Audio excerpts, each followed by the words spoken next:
They're looking to strengthen the fragile Gaza ceasefire, which has been violated in at least one instance. The president says Ukraine should have to give up some territory in order to end the war with Russia. Even though Russia is the aggressor and despite his recent openness to helping Ukraine win, the president now says most of the contested Donbas region of Ukraine should go to Russia. What I say is they should stop right now at the battle lines. Go home, stop killing people, and be done. At the current battle line, most of Donbas would be in Russian hands. The president plans to meet with Russia's Vladimir Putin in the coming weeks. Greg Clugston, Washington. A shocking heist in France. The thieves making good their getaway. In mere minutes inside the world's most visited museum, the Louvre in Paris, thieves rode a basket lift up the facade, forced a window, smashed display cases, and fled with priceless Napoleonic jewels. Officials say the daylight heist took place about 30 minutes after opening, with visitors already inside. One object was later found outside the museum. French media identified it as the emerald-set imperial crown of Napoleon III's wife, Empress Eugenie. It was reportedly recovered broken. I'm Julie Walker. President Trump is not impressed by Saturday's so-called No Kings rallies. Demonstrations were very small, very ineffective, and the people were whacked out. When you look at those people, those are not representative of the people of our country. The president says he is no king. His supporters say that if he was, he would have shut down those rallies. Watching Wall Street ahead of this morning's opening bell, stock futures in positive territory. The Dow futures are up 144 points. NASDAQ futures ahead 131. More on these stories at townhall.com. If you have an IRA or 401k, this is a message you really need to hear. In just the last 2 years, the price of 1 troy ounce of silver has more than doubled, up over 100%, and silver is now poised for major gains in the months ahead. Call Advantage Gold at 800-741-GOLD to learn how to convert a portion of your retirement assets into physical silver and position yourself for the next wave of growth in precious metals. It's not too late to leverage the power of silver to help secure your financial future. With the devaluation of the U.S. dollar and volatility in the stock market, silver continues to be a safe haven asset that investors trust. When you call 800-741-GOLD, you'll get your free precious metals rollover guide, plus a copy of former IMF Chairman Ken Rogoff's book, Our Dollar, Your Problem. The time is now to consider adding silver into the mix to protect your retirement. Call Advantage Gold at 800-741-4653. Consult your financial advisor before investing. Call 800-741-GOLD. The British military prepares to take more aggressive action against unwanted intruders. Reports of drones in various shapes and sizes over 4 U.S. military bases in England last year led to concerns Russia or another hostile state might be involved. There were aggressive incursions by Russian drones in Poland last month. The UK's current counter-drone systems can disrupt both the radio signals guiding them and the GPS signal they receive to establish their location. The government is going to strengthen the legal framework to allow troops with rifles and more specialised weapons to quickly shoot them out of the sky. The BBC's Tom Simmons. Ukrainian President Zelensky says his meeting with President Trump last week was positive, highlighting what he sees as continued American interest in making economic deals with Kiev. News and analysis at townhall.com. More American adults support the president's handling of the Gaza conflict after he brokered the ceasefire deal. That according to a newly released AP NORC poll. The survey from the Associated Press NORC Center for Public Affairs Research reveals that President Trump's apparent success on the world stage has not yet improved his overall standings at home. In interviews, even some of his voters said he needs to do more to address issues such as the economy, health care, and immigration. The poll was conducted October 9th through the 13th before the hostages and prisoners were freed in Israel, but after the ceasefire deal was announced. In the new poll, about 4 in 10 U.S. adults approve of the way Mr. Trump is handling his job as president overall, unchanged from September. Bernie Bennett, Washington. The Toronto Blue Jays' 6-2 defeat of the Seattle Mariners means there will be a decisive Game 7 in the American League Championship Series. The winner of tonight's showdown in Toronto will face the NL champ LA Dodgers in the World Series starting Friday. Townhall.com.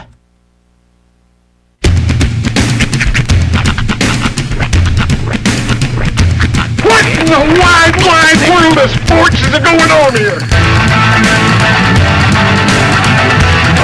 promise you, whatever scum did this, not one man in this force will rest for 1 minute until he's behind bars. Now let's grab a bite to eat. Yeah, come on.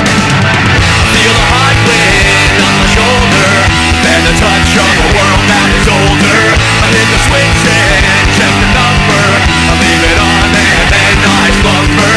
I hear the rhythm, I'm ringing through it. So they go get on the cumbia music. I hear the talking of the DJ. It's out of West and what does he say? I'm on the Mexican radio. I'm on the Mexican radio. Broadcasting live from high atop the J.P. White Building in downtown Roswell, New Mexico. It's Mornings with Mike Winters on 106.5 Roswell's Talk FM. Is that what I sound like when I talk? Now, here's your host, Mike Winters. And good morning, one and all. Welcome to Mornings with Mike Winters. I am he. That would be me, Mike Winters. Happy Monday, everybody. Yeah. Sorry. Yay. I can't do nothing about that. And I should be sadder than most. Because I'm a Washington Commanders fan. And most of y'all are Cowboys fans. Y'all had a good day yesterday. Washington did not. Yeah. Dallas won that game. You always worry about a bad team beating your team because it's like the hierarchy. It's like, well, my team beat this team, but this team beat my team, so that makes this team better than both of those teams. Well, right now, Dallas's team is a good team. I know. Washington's team is a bad team. It's just, it hurts. It hurts for those words to come out of your mouth. Oh, you know it. You know? But I'm used to it. Like, I'm a Washington fan. Mm-hmm. Disappointment is in my DNA. It's 20 years of embarrassment. Right. So, a little taste, and now back to it is kind of, it's a bitter pill. Yeah. But it's a pill I'm familiar with. That's the thing, though. They got your mouth all set up for victory last season. Ain't but left a swallow in the container.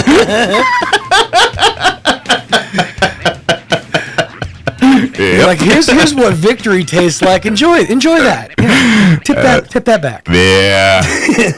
But this is where the fandom brain kicks in. Because as bad as they are right now, I feel like they have the capability to turn it around. Like they've got the tools. It's they're not in the right place right now. Or they're working well together. There's plenty of excuses to be had. Are they injury are they just yes? I mean, we have no wide receivers of NFL caliber starting on the team. Right, they're all hurt. Our quarterback, I think he's down. I mean, he got hurt, and Mariota played half the game yesterday. So, Jay Daniels, I don't know how long he's out for. At this point, we're so bad that they're not even concerned. They're just like, just keep them on the bench. They're fine. Just let them rest. Yeah, let them rest. Let's just field the staff at one of the local high schools, put them out on the team, and then. At what point in the season does your team just collectively go, let's just try to be the top draft pick? Yeah. but now, yes, it is bad. But I think I will say this. Our head coach, Dan Quinn, Cowboys fans very familiar. He's a beloved dude. He's a good coach. His press conference yesterday, that was a different mindset from him. That was him like, it's either going to be really, really good or really, really bad what happens next. I'm not sure which one, but it's going to be one of the two. Like he's going to light this fire, and this team's going to come out there with their hair on fire next week and play. Or heads are going to roll. The chopping block begins. It's one of the two things. So, and I don't think it's quite ready for chopping block, but I can't remember if it was the executioner sharpening up the blade. That's all I'm saying.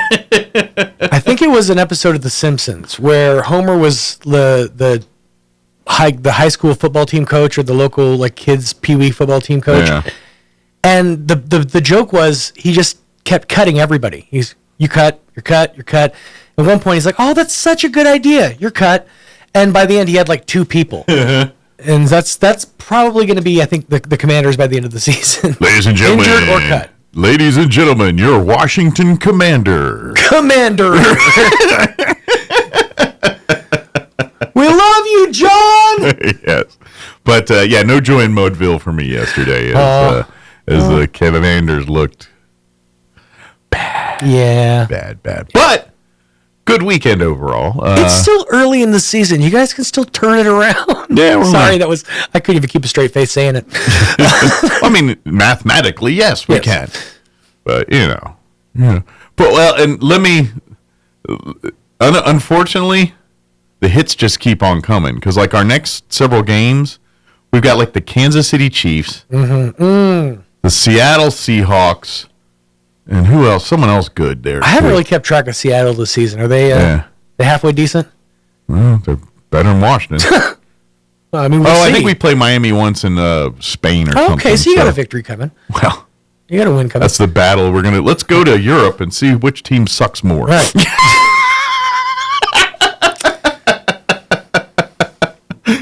Here, Europe, see the NFL's finest, the Miami Dolphins and the Washington Commanders. Not the best and the brightest showing up on your shores, I guess. And there's Spain be like, El Fútbol, El Succo. I don't know. Espanol is my second language. Como Americano, no bueno. Terrible Mexican food in Spain, though. I'm gonna tell you. But, yes. But weekend was big thank you to the Conquistador Council. Yes. On Saturday, they honored myself and Steve Henderson, longtime city councilor. With it's actually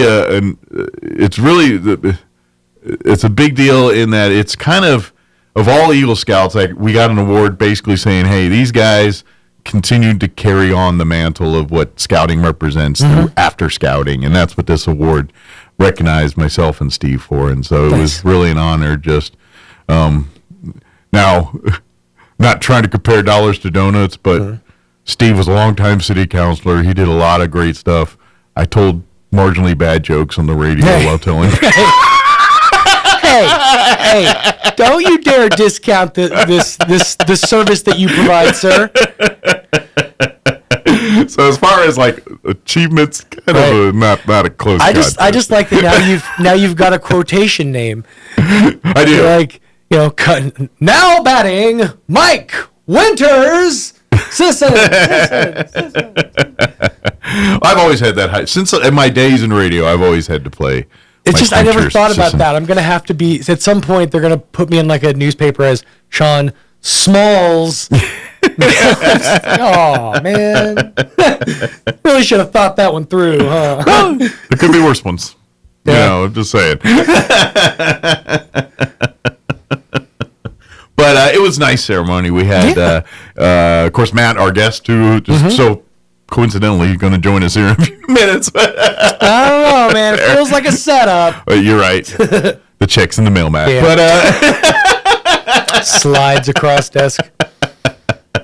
But no, we it was really nice, and I was very honored to do it. And as I say every time, and I kind of said it during my speech, I kind of said, scouting's given me enough, man. Don't give me awards. You guys have done more for me than I could possibly give back to scouting.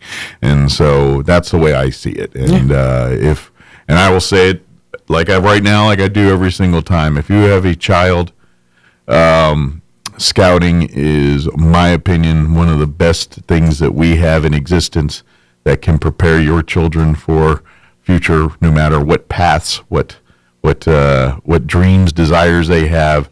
Scouting will give them the foundation to pursue that dream. So that's my opinion, and I will sing it to the end of the day. So, but thank you to scouting and the Conquistador Council, Carl, and everybody there for that honor on Saturday. It was really nice, and Eastern New Mexico University and Dr. Powell for allowing us to be there and be a part of it, and he was there as well too. And it's nice. It was nice to see a lot of people come out and it's really cool that to celebrate Steve and I. That your family was in town to see it just so happens. Yeah, my mother-in-law, and father-in-law, and my sister and youngest niece, Technically, she's not the youngest, but youngest in this conversation. Youngest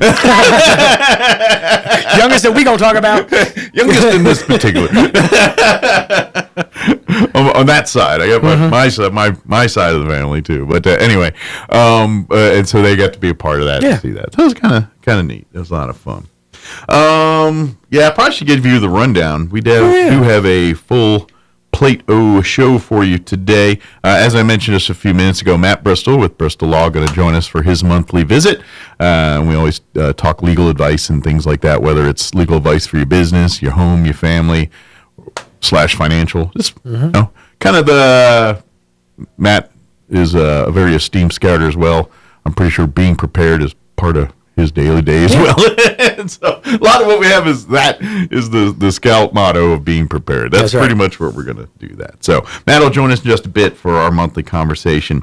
Don Weld putting on his Alzheimer's Association hat in the 8 o'clock hour. He's going to join us from the Alzheimer's Association. Don't forget, November 1st is this year's annual Walk to End Alzheimer's event here at Rust Decay Complex. It'll be, so when you're done trick-or-treating Friday night, come on out Saturday morning and support the walk there. And then in the 9 o'clock hour, John and Crystal probably from Roswell Seed will join us and for their bi-monthly therapy session. There you go. We'll chit-chat and talk about why your grass is brown and your weeds are green. Plus, we'll have all of your normal features, news of the local, national variety, Wall Street business update, and whatever else we can come up with for today's show. But before we do any of that, let's go ahead and take a look at your weather. I am not dressed appropriately today. Our high is supposed to be like 90, and I'm dressed like it's supposed to be colder than that. So here's your weather. Weather this hour brought to you by Southwest Bearing under new ownership. Custom solutions for your heavy equipment, hydraulic hoses, hose repair, bearings, seals, sprockets, belts, tools, fluids, and fittings. I'm meteorologist Steve Hamilton with your Pecos Valley weather. Warm and dry for the next couple of days. We do have a cold front that'll move through overnight. No rain with that, but it will cool us off a little bit on Tuesday. In the meantime, close to 90 and lots of sunshine today, a little bit breezy. Overnight, we're in the mid-40s and clear skies, and then low 70s for the afternoon high on Tuesday, and sunny, back up to 80 Wednesday.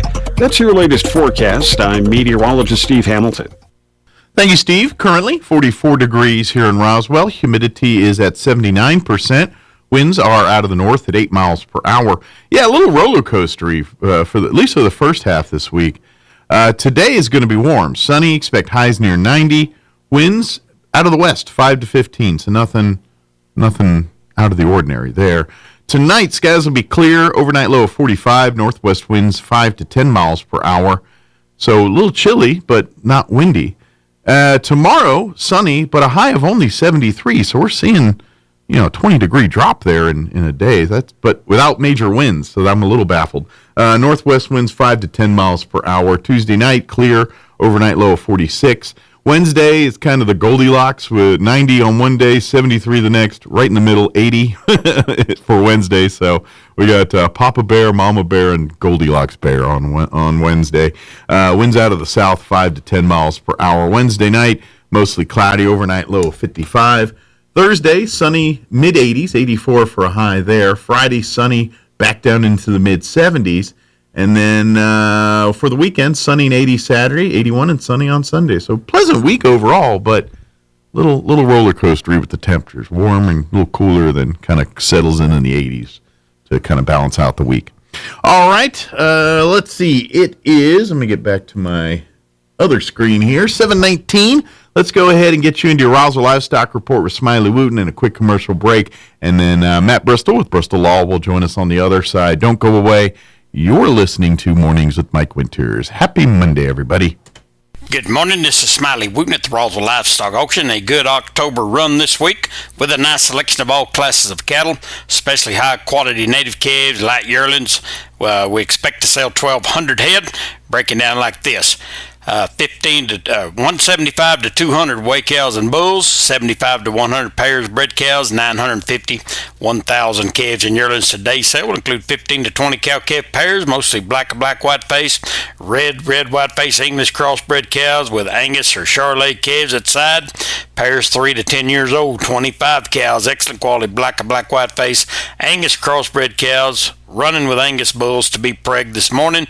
5 to 10 years old. Also 10 Corriente heifers running with Corriente bulls to be preg checked this morning. 83 calves, 7 Rivers Ranch, Corona, New Mexico. Ex-quality black Angus and Charolais crossbred calves. Boa Shield Gold 7 wet Brandon, medium condition. 350, 450 pounds. 48 calves, Paradise Springs Ranch, Lincoln, New Mexico. Ex-quality black and red Angus calves. Cattle weaned 45 days, 3 round of shots, 500, 600 pounds, 78 calves, ex-Diamond Tail Ranch, Quemada, New Mexico. Excellent quality black white face Angus crossbred calves, light wean, 1 round of shots, thin condition, 275. 500 pounds, 48 calves, Mr. Larry Baldwin, Fort Davis, Texas. Excellent quality black Angus calves, shots at Brandon, 500, 600 pounds, 25 cutting bulls, Marley and Marley here north of Roswell. Excellent quality black Angus bull yearlings, cattle weaned 75 days, 1 round of shots, medium condition, 600, 750 pounds, 23 calves, Miss Colleen Jackson, Monticello, New Mexico. Excellent quality black white face Angus crossbred calves, cattle weaned 40 days, 2 rounds of shots, thin condition, 350, 500 pounds, 21 calves, mostly black dairy crosses off one dairy, 350, 500 pounds, and 18 yearling heifers, excellent quality black Angus and Brangus, medium condition, right off grass, 800, 950 pounds. Sale time this morning will be at 9 o'clock. Sell pairs bred cows 9:45. Be selling calves and yearlings near 10:30. Fairly short on weigh cows and bulls. Be on pairs, bred cows, calves, and yearlings pretty quick. We expect to sell 1,200 head here today. This is Smiley Wooten, Roswell Livestock Auction. Visit Bush Appliance in Roswell to see the Whirlpool washer with 2 ways to wash, thanks to the 2-in-1 removable agitator with a flexible capacity so you can take the agitator out for bulky loads or keep it in for items like jeans. Shop now at Bush Appliance in Roswell and get twice the washer that you have at home. Who you gonna call? Bush Appliance in Roswell. Stop by 111 West Country Club in Roswell or call 575-622-6390. Get a great deal on versatile Kubota equipment today. Like the Kubota L-Series compact tractor, the #1 selling compact tractor in the U.S., C-Series mowers, and Sidekick utility vehicles. Stop by your local Kubota dealer today. Right now, bring home select Kubota equipment with 0% financing available or save up to $4,500. Now through December 31st. See us or go to KubotaUSA.com for full disclaimer. Visit your local Kubota dealer, Amigo Machinery at 2801 Southeast Main Street in Roswell. No doubt about it, our favorite season is fall. Leaves fall, temperatures fall, and electric bills fall. Fall brings us the joy of mowing our lawn for the last time and the sadness of picking that last tomato. Here at Roswell Seed Company, we start to talk about pansies, broomweed, and the first freeze. Yeah, we can get downright giddy. This is Ben Manette from Roswell Seed Company, reminding you that fall is when Mother Nature starts to show off. Try not to miss any of it. Here's a Mornings with Mike Winters fun fact. Did you know you share your birthday with at least 9 million other people in the world? Your birthday isn't feeling so special now, is it? Here's Mike Winters. And good morning. It is 23 minutes after 7 o'clock, and joining us in studio this morning, all the way from the 4th floor, here in the J.P. White building for Bristol Law Office, Matt Bristol back with us. Good morning, sir. Good morning, Mike. How are you doing? Doing great. Weather's nice. No complaints. Nice and cool this morning. Yeah, I really enjoyed it. Got my sweater vest on. Yeah, good. I know you're an avid hunter and outdoorsman and things like that.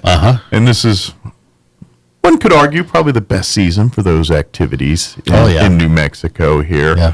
But I'm not going to lie, this is the best camping season, too. I mean, yes, the hunting, the fishing, but just to live in a tent in New Mexico, I ain't going to lie, this is probably, there is no better time of year to go do something like that. Oh, yeah. This is a great time of year to be out and enjoy nature, just hike, camp, do whatever. And Absolutely. I mean, the best part of hunting is just getting out of doors anyway. Yeah, most hunters go home empty-handed anyway. You know, it's the experience of sitting out there and hanging out with your friends and living and doing.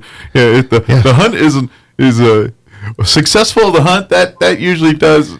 But that doesn't always make it a good trip or a bad trip. You know, it's the times in between. I agree. When I go on my guided hunts, the guide at some point ends up, how experienced am I kind of conversation. Sure. But they're very polite about it. Yeah. And so I tell them, good hunt is when everybody comes home safe. And if you get an animal, that's the bonus. Absolutely. So I'm with you. Just the best part is getting out and hanging out. So is the general rule of thumb, if you're really bad at hunting, maybe try fishing? How does that work? I don't know. What's the rule of thumb? I don't know. I'm not much of a fisherman. So. There's different kinds of hunting and it takes different skills. Sure. I just know certain people are like, all right, maybe if you're the gun here, have a fishing pole. Some people you need to give them a fishing pole. That's all. Well, when I started turkey hunting, it was 5 years before I got my first tom. Yeah. They were sneaky little critters. They're enjoyable. Well, you know what? That's probably better because it's almost like the new person that goes out and never been before and they bag a 18-point buck, I mean, they're going to think that's what happens all the time. You know what I mean? Whereas you were like, look, I had to wait years before I had my first trophy here or first hunt and successful hunt. And it tastes a little sweeter when you finally get, you know what I mean? Yeah. I think you appreciate the spirit behind and what's intended there better when you have a little adversity to start. Well, I agree. The more you work for it, the more you enjoy the sweeter it. taste. but sometimes you get lucky, or somebody gets lucky, and that's okay because that's it's like golf. Sometimes you get a good bounce, and sometimes you get a bad bounce. Yeah, it's kind of like Dan Marino. I think his rookie year went to the Super Bowl. He probably said, "Man, I'm going to be doing this every year." And well, that's all that turned out. Same kind of deal. But congratulations on your award. Yes, thank you very much. Matt was my kind of guy who presented me, and him and Bobby. Unfortunately, Bobby had some family stuff and couldn't be there at the event, but do appreciate both of you guys doing that for me. And absolutely, and it was it's really a big honor. And yes, I'm very aw shucks about it, but I appreciate being recognized for this. It's a big deal, and a lot of people think Eagle Scout is the end of the road. That's the pinnacle, that's the end of the road and the stop, and then that's it, and that's not so. Absolutely. Just you're living proof of you continue to work in the community, work in the Scouts on different capacities, and that's actually what this award is about: is your activity in the community, not necessarily scouting. Exactly. And just to emphasize one more time, this is a national award. Yeah, this is amongst that. I wasn't picked amongst a couple guys in a 10-guy room. This was a pretty and get me be very honest. Eagle Scouts, generally this is a class of people that are they go on to do big things and do so. I'm really honored. Steve and I were honored among a very elite group of people already. Well, we're very happy for you. I do appreciate it. I'm sure Steve feels the same way in his family, and it was it's nice to be recognized. It's not the reason that you do it and do it all that, obviously, but it is kind of nice when people think well of you, especially in a world where I live in radio, where they love to tell me when they don't think well of me. So, so it's nice to have the change the other way. Nice to have some positive feedback on occasion. Absolutely. But at the end of the day, I'm like, if this is something that I can convince more families to have their children be a part of scouting, then that's a victory, because not to sound authoritarian, but almost like every single child should spend time in scouting. I think they would find benefit from it, and it's like start a draft and put them in it, because I think they all would benefit. So. Well, scouting teaches morals and leadership, and the schools don't, and the churches only teach about half that. Well, and that's and I said in my speech, it's an organization of faith, but it's an organization of all faith. It doesn't matter what your religious background is. Scouting is like welcome to our fold here. Yes. And that's how many organizations on the planet right now are you going to find where it's that inclusive? And it's not that many. And not that many that accept every religion. Yes, and that's important to me because, and that's again the great part of scouting is they teach you. Guess what? Not everybody in the world's a clone of you, and you're going to have to find a way to coexist. So that's scouting teaches that, and I love that. Yeah, when we had to take the kids on a 5-mile map and compass hike, a while back. It's for second class rank, and so the kids have the map and compass thing, and we got to a certain point in a semi-residential area, and so I pulled the tool of the scouts over, and I said, "Okay, why don't you look at the map? We're right here, and we're going to pretend that last night our intended route flooded out, and so what's your plan B?" And so they had to come up with a plan B right there on the spot. Yeah. And where else are they going to learn that kind of thinking, And in reality, learn it in what in their heads a real world situation. But, and obviously in the scouting environment, it's a controlled environment. We're prepared, and this is by design here a little bit. And so, and that's where, and that's great because on these trips and things you do, like especially with the younger scouts who are learning these skills that are, this is when they're starting to first get, introduced to orienteering or camping and mapping compass and things like that. And so, like you said, you create these scenarios, but guess what? A year later, when they're sitting in Philmont or they're sitting in some camping trip, they're in a real world situation with this. Yes, now they're in a scout reservation and with a lot of help nearby, but at the same time, Philmont is a place where guess what? The trail you thought you was going to be there ain't there because no one's been on it in a minute. And you can screw up. Yeah, you can get lost at Philmont easily. Yeah, absolutely. There's when you put it this way, like every year or so, you always see somebody get lost or something. That's up in Philmont in that area. That's that part of the state here. Maybe not exactly, but generally speaking, it's that northern part of the state where those types of things happen. Yeah, it's a beautiful part of the state, but it's some of the most isolated, desolate territory probably still left in the United States in some parts. And so, and these young men and women get to test these skills in that area in a very safe environment, but it's real world. Yeah, if you get wet, it's a long night. It is.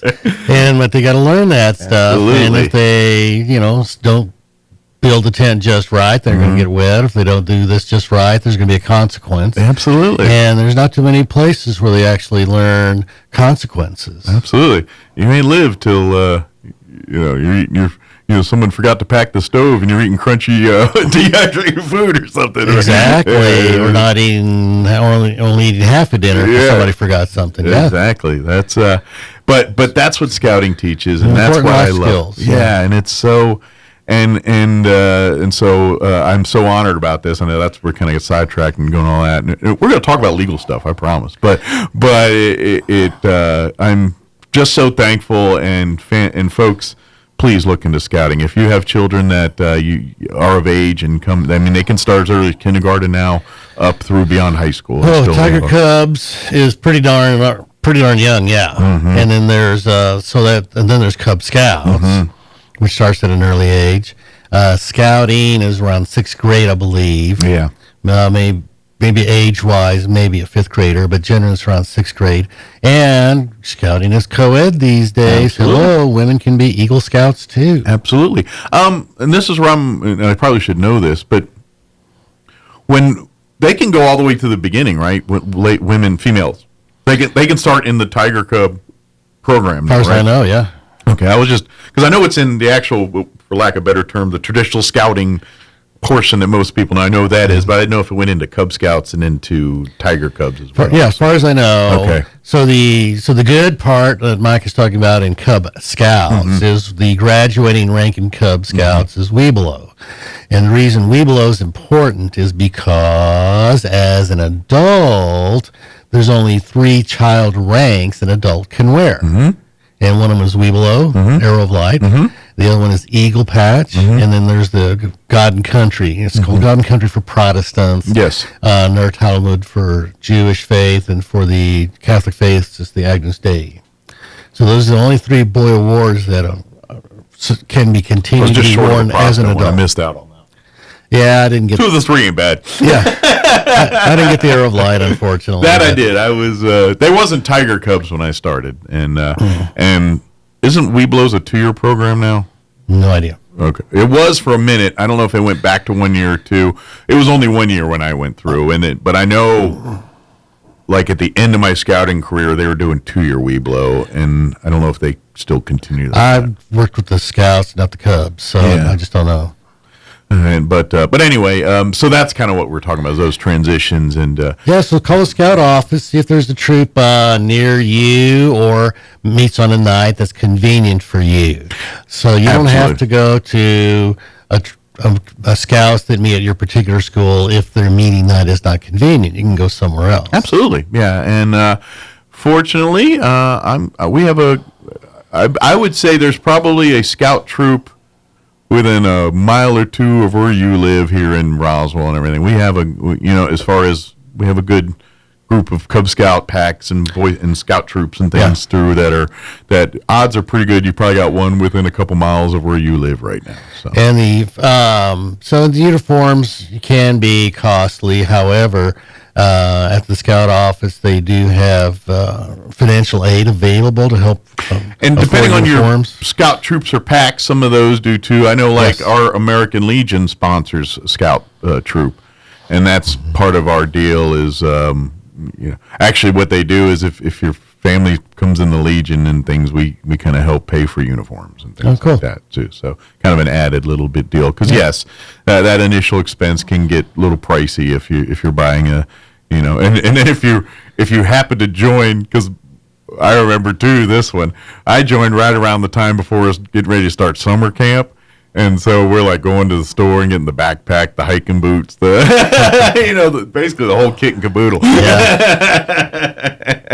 That was an expensive weekend, but boy, howdy, it was fun. So. Yeah, and I'm not sure how many Scouts backpack these days. When I was a Scout, every camp out was a backpack. Mm-hmm. We didn't carry it, we didn't have it. Now the adults, would meet us. Half the adults would meet us in a car somewhere, at the campsite. So if there's an emergency, we had a motor vehicle. We'd go get help. But as far as the kids were concerned, we carried everything on our back. Yep, you wanted it, you brought it. And then and this is when you get to the more low impact camping, like Philmont level, where there's types of camping. Okay, when you go out with your family and the coolers and all that stuff, that's fun camping. That's more of the social. But when you get to doing the low impact camping that you see in Philmont, and where they're literally, put it this way, they don't, all their food they're bringing with them is literally dehydrated food on their back. There's everything they have is with them. They're not going to a camp and someone's waiting there with lunch for them. That's not the basic. And by that same token is they carry very limited utensil. Like basically for cooking, one guy's carrying a stove. You may have one pot to boil water in or something, and that's about it. And a spoon or two, because everything's dehydrated, so it comes in bags. And by the way, it's a lot heavier to carry a bunch of pots and pans and things around with you, so you don't carry that kind of stuff. Philmont's a 10-day high typically, but there's food every 3 days or so. You pick up supplies. Yeah, so you carry 3, but the equipment to make said food, and it's dehydrated. So basically, you get and I don't know what. I'm sure it's a little more different nowadays, but it's basically the same thing. You'll usually get a bag with a series of bags, and it's think of like military folks in MRE, but this is a little more civilianized, and they don't come with the stove and all that stuff. You have a little one burner that you do all this, but it's basically a series of bags that you pour water into, and one of it's some kind of turkey casserole or whatever it is. And even when I was there, lunches often were that way of dehydrated tuna. Pilot biscuits is something we had a lot, which is basically a hardtack. And sometimes we had squeezed cheese and sausage, but sometimes we would get dehydrated fruit, like banana chips or nuts and things like that. And then the dinners were generally something you throw heated up and that kind of thing. But and then breakfast. I don't know about today, but pro tip, if you ever get the meals, anything that says eggs in it, just throw that back. That boy back in there. Well, be sure and take Tabasco all the time. Steer clear of the egg ones. Anything that said hash, too. Wasn't a big fan of the hash ones either. But if it was like a spaghetti or a turkey tetrazzini or anything with noodles, those are pretty good. Well, yeah, but as you were mentioning, everything's by stove these days because there's just not any wood anymore up there. Well, and that's true. And it's very low because depending on where they camp and things, they're not even allowed to have open fires, just depending on the terrain, the nature of the things that are going. So in theory, they need to be able to eat without producing a fire, too, sometimes. And fire, to be honest, sometimes on these camping trips, fire's a luxury. That's your creature comfort. Not all the time you get to have that because just the nature of where you're camping and things like that. And I think the kids have to be 15 and first class in order to go to Philmont and maybe some of the other we have other high adventure bases. The one that usually throws people off when you go to Philmont said, yeah, leave your toothpaste at base camp, leave your deodorant at base camp, you're not going to need that for a week. And you're like, what do you mean? I'm not going to need my... You have soap? Is it ivory? Okay, fine. But anything else? No. Anything that gives off a scent, a smell like that, you leave at home. You don't bathe because guess what? Bears, you start lathering up in your Old Spice and all that hot mess and you go crawling to bed at night, you're going to have a company. Bears like toothpaste for some reason. It smells like mint. It smells like food. There you go. Yeah, they do. So literally every night in Philmont, everything that's got a remote smell gets thrown in a bear bag and shot up a tree every night. Yeah, That's how it is. And you don't wear deodorants and things. You all just stink to high heaven for a few days. And good news is you don't notice after a while and you all stink. So it doesn't matter. Yeah, don't be like every once in a while there's some little kid takes some kind of food to bed with him for whatever reason, and often the bear smells it. I mean, bears aren't there all the time, but the bears can smell it if the kid's got it.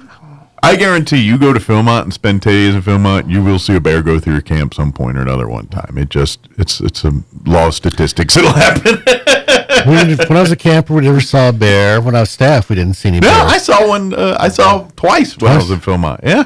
Well, the year before when I was staff, the year before, they had a bear issues. But the year I was there, then the bears had wandered off and gone somewhere else. Now, in all fairness, it was no big deal. Like, they warned us. They said, but if you really are, we had no issues. Nobody's gotten attacked or nothing. They're literally just looking for food, moving on. And if you're smart about it, they're not messing around. Yeah, they're black bears. They're generally not people botherers. Yeah, they're not as aggressive as your browns or certainly your grizzlies or Kodiaks or some of the ones. Yeah, if it's black, fight back. If it's brown, lie down. If it's a grizzly... It's white, put out the lights. There you go. Yeah. That's the rest of it. But yes, that is, that's... But please, scouting is and I'm so thankful, and I do want to get a chance to talk to your day job stuff too. Sure. No. I know you and I know me, and we'll sit and talk scouting for 6 hours if you let us. So, yes, we would. It's just been a huge influence in both our lives. Absolutely, and you know what? And here's the thing: I know I got honored and all this stuff, but Matt Bristol, of course, you've received just about. Really scouting's highest as an adult, through Wood Badge, through Silver Beaver, through pretty much scouting. And so Matt, one who is introducing me as an exemplary Eagle Scout, when it comes to thank you. People that have really, I would say this, the Conquistador Council is truly blessed to have you serve it, and to scouts here in Southeast New Mexico are better scouts because of what you do, and that's pretty cool. Well, thank you very much. Just like you, we enjoy it. You do it. And I know you're the same way. I'm not doing it for that. You do it because at the end of the day, you love being out there and you love the light bulb moments with the kids. You love camping and hunting. You love hanging out and getting dirty just like everybody else does. But at the end of the day, it's those light bulb moments when the kids are lost or the kids have the thing, and then it clicks, and then it happens. You're like, look, these kids might be all right. Look, they're not. They're pretty much on the path now. Yep. It's a joy to watch. Absolutely. Yep. So, but that being said, unlike scouting, your day job is very much the same in this kind of stuff. And 99.99% of the time, the things we always talk about with people when it comes to is really preparing them to spend less time with a guy like you. Yeah. So how much time do we have? About 15 minutes or so. Okay, 10, good. 15 minutes. Oh, that's plenty. Yeah. Plenty. I just want to make sure we fit everything in. Sure. So bankruptcy. How old is bankruptcy law? How old, like since we've been doing it? Bankruptcy laws? Since bankruptcy's been around how many years? In the U.S. or since man existed? Now, I'm getting into anal here, I know, but... well, it's in the Western world. I would argue when we start debtor's prison. I'm going to say several hundred years. I would say it's as old as some of our earliest laws, I would think. It is. It was in England before the U.S. became a country. Gotcha. This is that old. Bankruptcy is mentioned in the Constitution even. So it's been around a long, long time. And it's evolved over the years. Sure.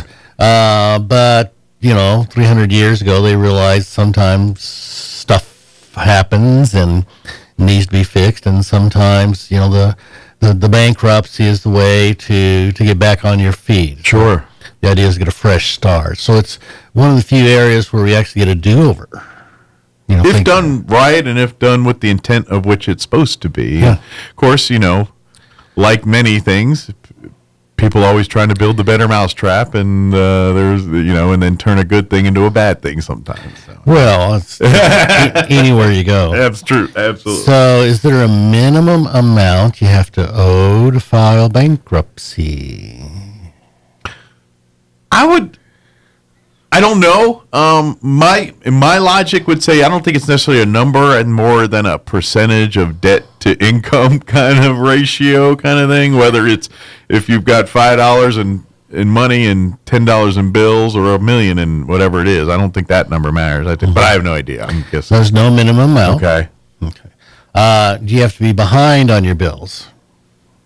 Probably technically no, but I don't know people that wouldn't be that. Technically no. If you're paying them on time, just can't get by. That's not a reason you can't file for a bankruptcy. Don't have to be behind on your bills. Yeah.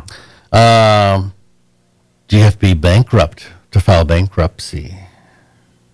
Probably technically not. Correct. I don't know, but that's correct. Yeah. Because you're allowed to keep certain assets. Sure. So most people think bankruptcy is debt exceeds assets, except that in a bankruptcy you're allowed to keep certain assets. Well, that's one of the main points of filing for bankruptcy is protecting the assets that you don't want to lose. Protect your assets. That's right. I want to keep my home. That's why I'm filing for bankruptcy.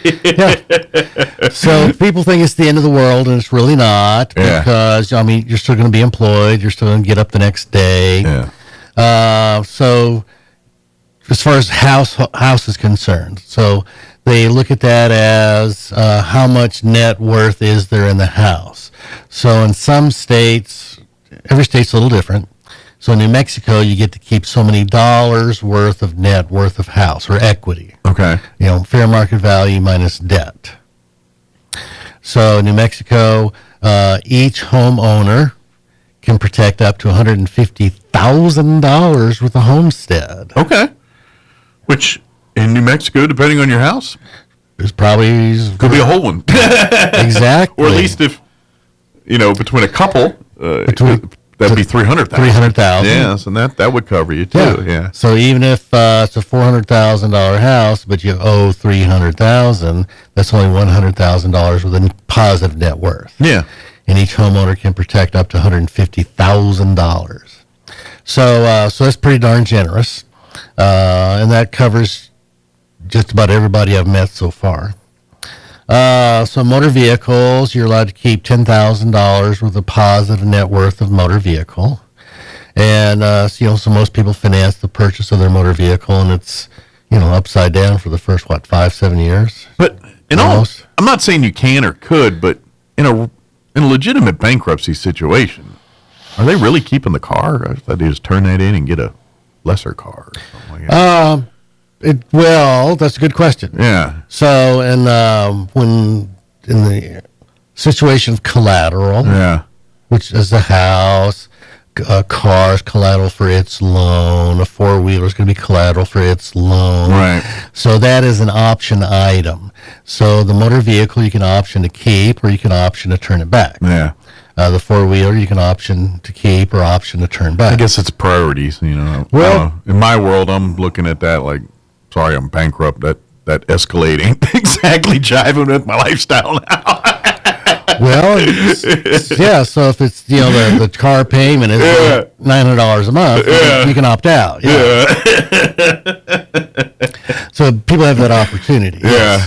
Yes. But if you're if it's only 2 years to pay off, then you might want to keep Bite the bullet, and go ahead and do it. But you might be living in it. You keep up with your financial ways. See, that's the trick. It's not that you file for bankruptcy.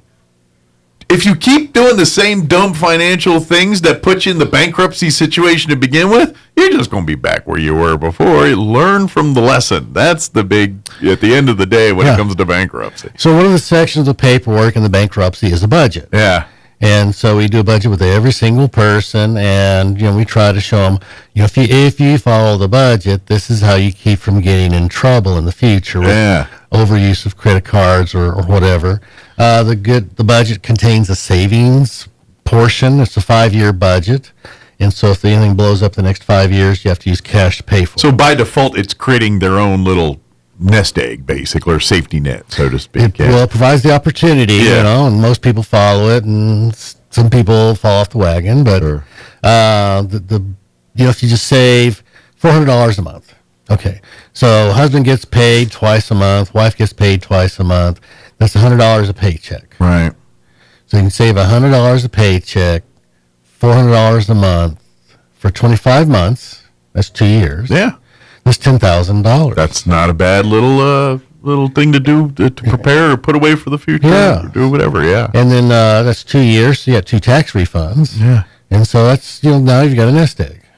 And that's why it really at the end of the day these bankruptcies can be a good thing for a lot of people. It's just it's really how you do with it and what you do with it and take it. It's kind of like you look at the world of the different ways people go to try to bring debt down and things. It's like these debt consolidation things, and in principle they're very good. But the problem is you got to stick with the plan, and people, okay, now you have consolidated your bills and bill it, but if you're accruing new debt while you're paying down the old debt, you're not really solving the problem we're trying to solve here. Exactly right. Yeah. And so it's a good thing if you do it right, but like everything else, if you go in with the same laissez-faire mindset you went in, getting yourself into this in the beginning, it's gonna be just another hole. It's gonna dig the hole deeper if you're not careful. Yeah. So often we see people who don't have much in savings, and something breaks, and so now they got to put it on a credit card or payday loan, and now that's an extra monthly payment they didn't have beforehand. Yeah. And then 10, 12 months later, something else breaks, so they got to put that on a credit card or payday loan. Yeah. Now they got 2 payments they didn't have before, and it starts that downward spiral. Yeah. So the bankruptcy, they get to wipe all that unsecured credit out. So that's where that discipline part, and that's why they're valuable tools if you use them in the way in which they're intended. And if you use that budget and use that savings account, you won't. Hopefully, that shouldn't happen again. So, can I ask? I know, and you speak from a legal standpoint on everything else, but as a general rule of thumb, in your personal experience, what are the variables that a family should? Bankruptcy is an option we need to be looking at here. What's in your opinion? What are those factors that would say, maybe that's an idea, a good idea for your family? If you're thinking about pulling out money from the 401k to pay on the credit cards, you need a bankruptcy. Don't ever pull out your retirement to pay unsecured debt. Gotcha. If the unsecured debt's around 25% of your income, okay, then at that point you probably need a bankruptcy to get rid of it, because that 12-15%, that's a huge amount of money. You're paying more in interest than principal at the end of the my day. God, yeah. So you'll never get out of that. It's not like people have, of their gross income, have 25% that's disposable to pay down the credit cards. Sure. They don't. Most don't. Yeah. No, maybe 5 or 10% is going on the credit cards that's earning 15 and 20%.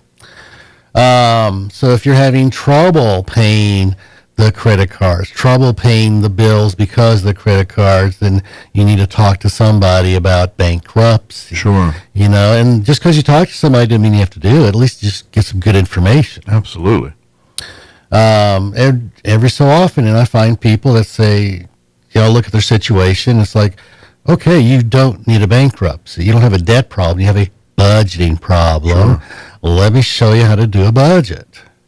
And, good luck in going your way, and you don't have a bankruptcy on your Absolutely. report. It's at the end of the day, finance it requires discipline. That's what it is. And communication. And, the discipline more so when you're the only one making all of it. Like if you're a single person and you're the sole decider, then it's just being smart decisions. But that's not how life works. We meet someone, we get we find a partner, and their vision of a nest egg not the same, and that's for that communication.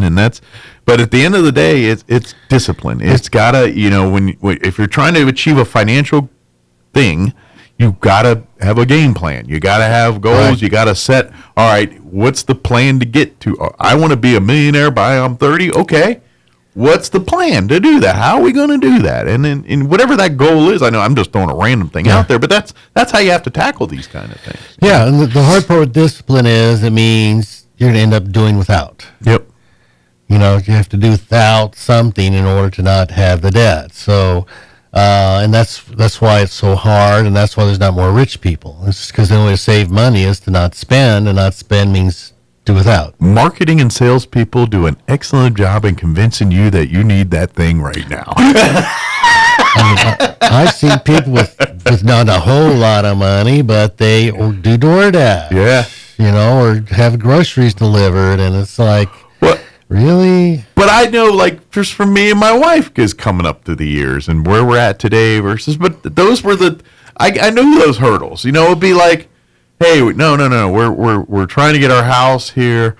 Oh, but look, they got a good deal on this car. I'm like, no, we don't have a car payment. It's fine. Mm-hmm. Those are the conversations we had. And unfortunately, that's where people lose. They'd be like, you know what? Let's go ahead and guess what? Now you just pushed your house another couple of years because you went ahead and now took on a car payment when you really didn't need to.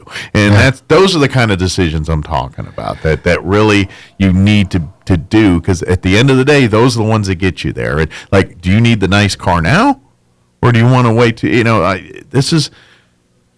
When you look at people in their 50s and 60s and they're driving nicer cars, it's because generally when they were in their 20s and 30s, they were driving beaters and lesser cars, and they worked longer. It's just that's how life is. As you get more money and more things in you, but people tend to think I'm going to graduate or get on my own, and I'm going to go right to the $50,000, whatever. Yeah. And it's like, no, my first cars, I had duct tape because I paid $50 for that bad boy, and it was, you know what I mean? Yeah.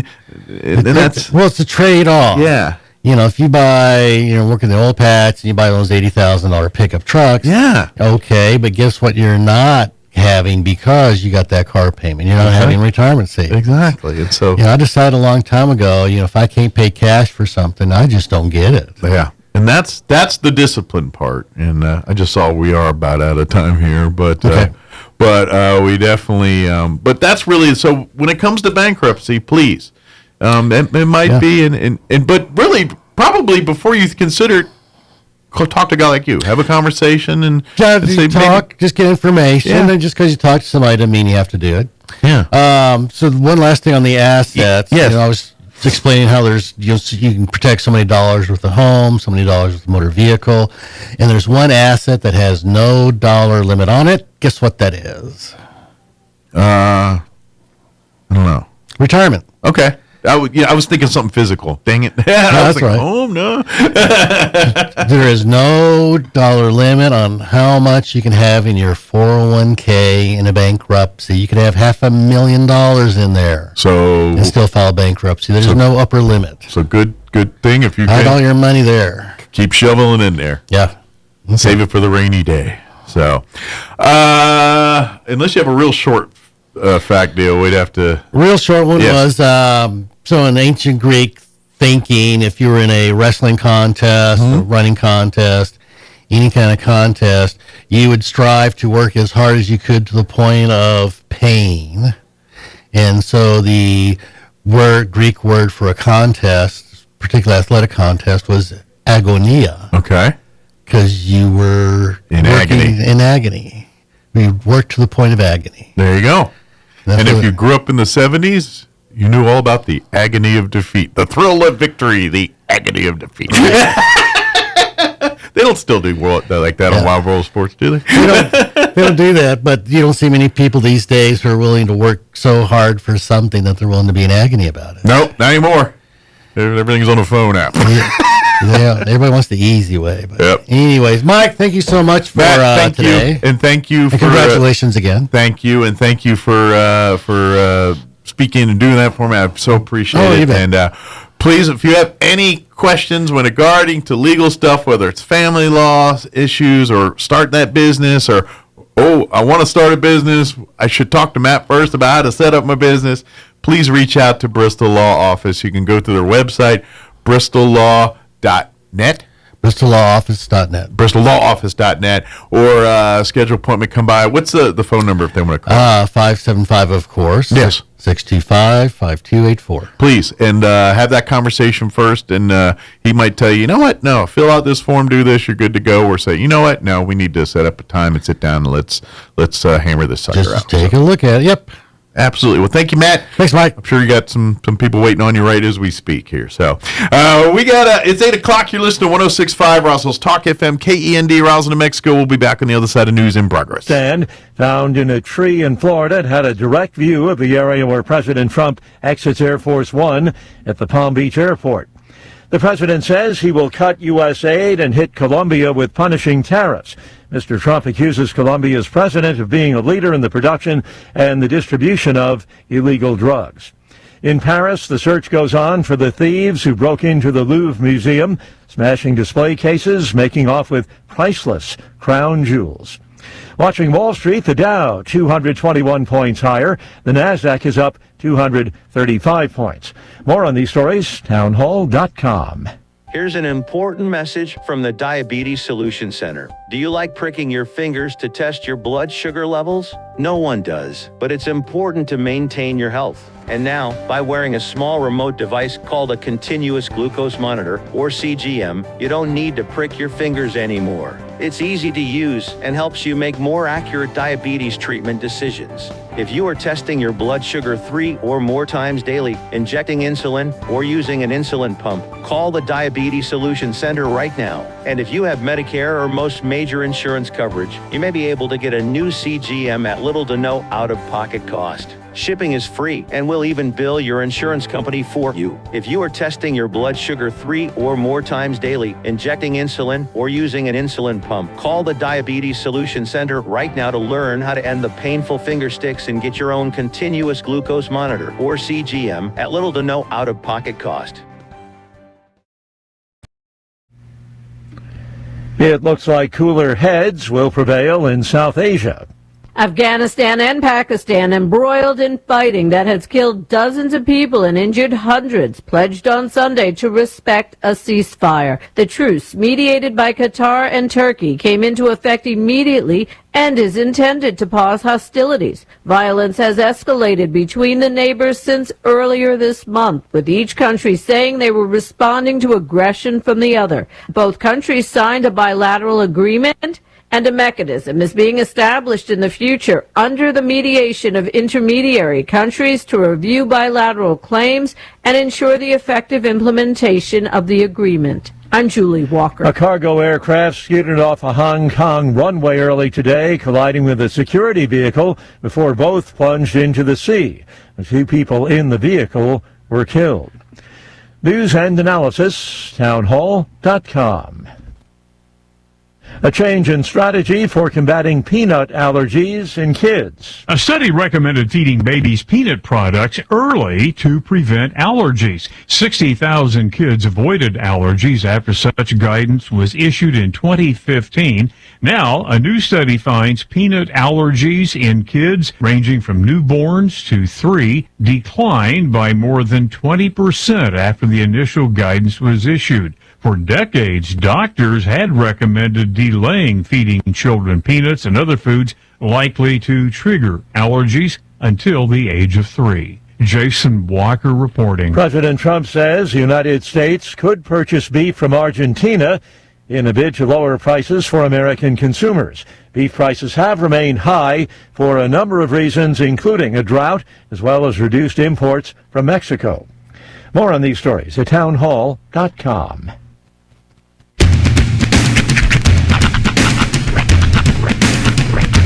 What in the wide world of sports is going on here? I promise you, whatever scum did this, not one man in this force will rest for 1 minute until he's behind bars. Now let's grab a bite to eat. Yeah, come on. Feel the hot wind on my shoulder, and the touch of a world that is older. I hit the switch and check the number. I leave it on and then I slumber. I hear the rhythm, we're ringing through it. So they go get some and cool me on music. I hear the talking of the DJ. The travelers said, what does he say? I'm on the Mexican radio. I'm on the Mexican radio. Broadcasting live from high atop the J.P. White Building in downtown Roswell, New Mexico. It's Mornings with Mike Winters on 106.5 Roswell's Talk FM. Is that what I sound like when I talk? Now, here's your host, Mike Winters. And good morning. It is 6 minutes after 8 o'clock. Welcome to our number Deuce of Mornings with Mike Winters, right here on 106.5 Roswell's Talk FM. Happy Monday. Yes, welcome to it. It is a chilly Monday. It is, but it's supposed to be warm later today. Yeah, it'll warm up a little bit later. We're but it supposed to is get 90 today. Dang. Yeah. It was crisp this morning. Yeah, 40s in the morning and 90 by midday or by afternoon here. So, but it's gonna be a little. I was looking at the weather. We were doing the weather earlier, and it's like today's supposed to be 90. Tomorrow's high is like 73. Oh wow. And then Wednesday we're like 80. And then like Thursday, I think we're gonna be like mid 80s.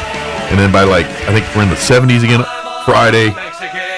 And then we kind of peter out to about 80 during the week. Nice week overall. It should be a little roller coaster with the temps. Yeah, it'll definitely kind of be all over the place. But that's just a sign that fall time is ready to just really kick into high gear. Yep, we're full on fall now. Full blown fall. Yep. Matter of factly, my leaves are still pretty green. They're saying that it's going to be a faster leaf change, like a faster fall of the leaves So than it's gonna be usual like this year. green, boom, brown. Yeah, exactly. But I think if you look at some of them trees out in the sun, they're starting to get a little crispy. Oh yeah, yeah. No, and But they're green at the moment. And the windiness of the weekend was definitely, firing off a few leaves. But I think if you go up in the mountains, you're starting to see some leaf changes right now. Maybe not down here in the valleys, but up in the mountains. Give it about maybe a week, maybe 2 weeks max. Yeah. And then just take off towards the mountains, because it is the best drive, I'm going to say, in this entire portion of the country. Yeah. Just the way all the different colors, the sea of the different kinds of trees that you see along the way. And then for added bonus points, don't go towards Ruidoso. Take the turn towards Capitan. Or towards that area, because then you're just getting into the forest area, and then you really start to see that butted up against like A-frame houses. And make a family weekend trip and go to Lincoln and Fort Sumner and Capitan, and then go up see the leaves and go see all that cool history up there. Go eat. Yeah. Go have lunch. They got that one restaurant, Capitan's, pretty tasty food. You know the one. And if you don't go to that one, you can go to the other one. There's It's like one. You got it. But, or do the thing that my dad. Oh, see, there are certain things that I never got the chance to forgive my dad for before he passed away. Yeah. And one of them was, Dad, I forgive you for skipping every single delicious, amazing, wonderful fast food establishment and or hole-in-the-wall restaurant and going to the store and buying bread and bologna and then going to the park to make bologna sandwiches for the No, I you know what? It took a long time, but I finally forgive you for that. Yeah. Well, of course, he probably paid, what, $4 for lunch at the grocery store? I mean, how much a loaf of bread and a thing of Oscar Mayer bologna cost? Maybe exactly. Hey, grab some mayo. We're living large. My dad was all about the tangy zip of Miracle Whip. Thank you very much. Don't be stingy. Like mayo is white boy spread, but Miracle Whip is like white boy spread. Like you emphasize the H in that one. I can proudly state in my household I have both right now. Yeah. We always have them because my wife's a Miracle Whip guy. Okay. I'm a rainbow coalition of white creamy. Honestly, I was Team Miracle Whip for most of my like adolescence and childhood, adolescence, and like young adulthood, and then for some reason I just like discovered mayonnaise. Yeah. Like I'd had it before, but I'd never really like intentionally sought it out. Yeah. And ever since then, I've sort of been. I was a full-on teenage man before I had Miracle Whip. Really?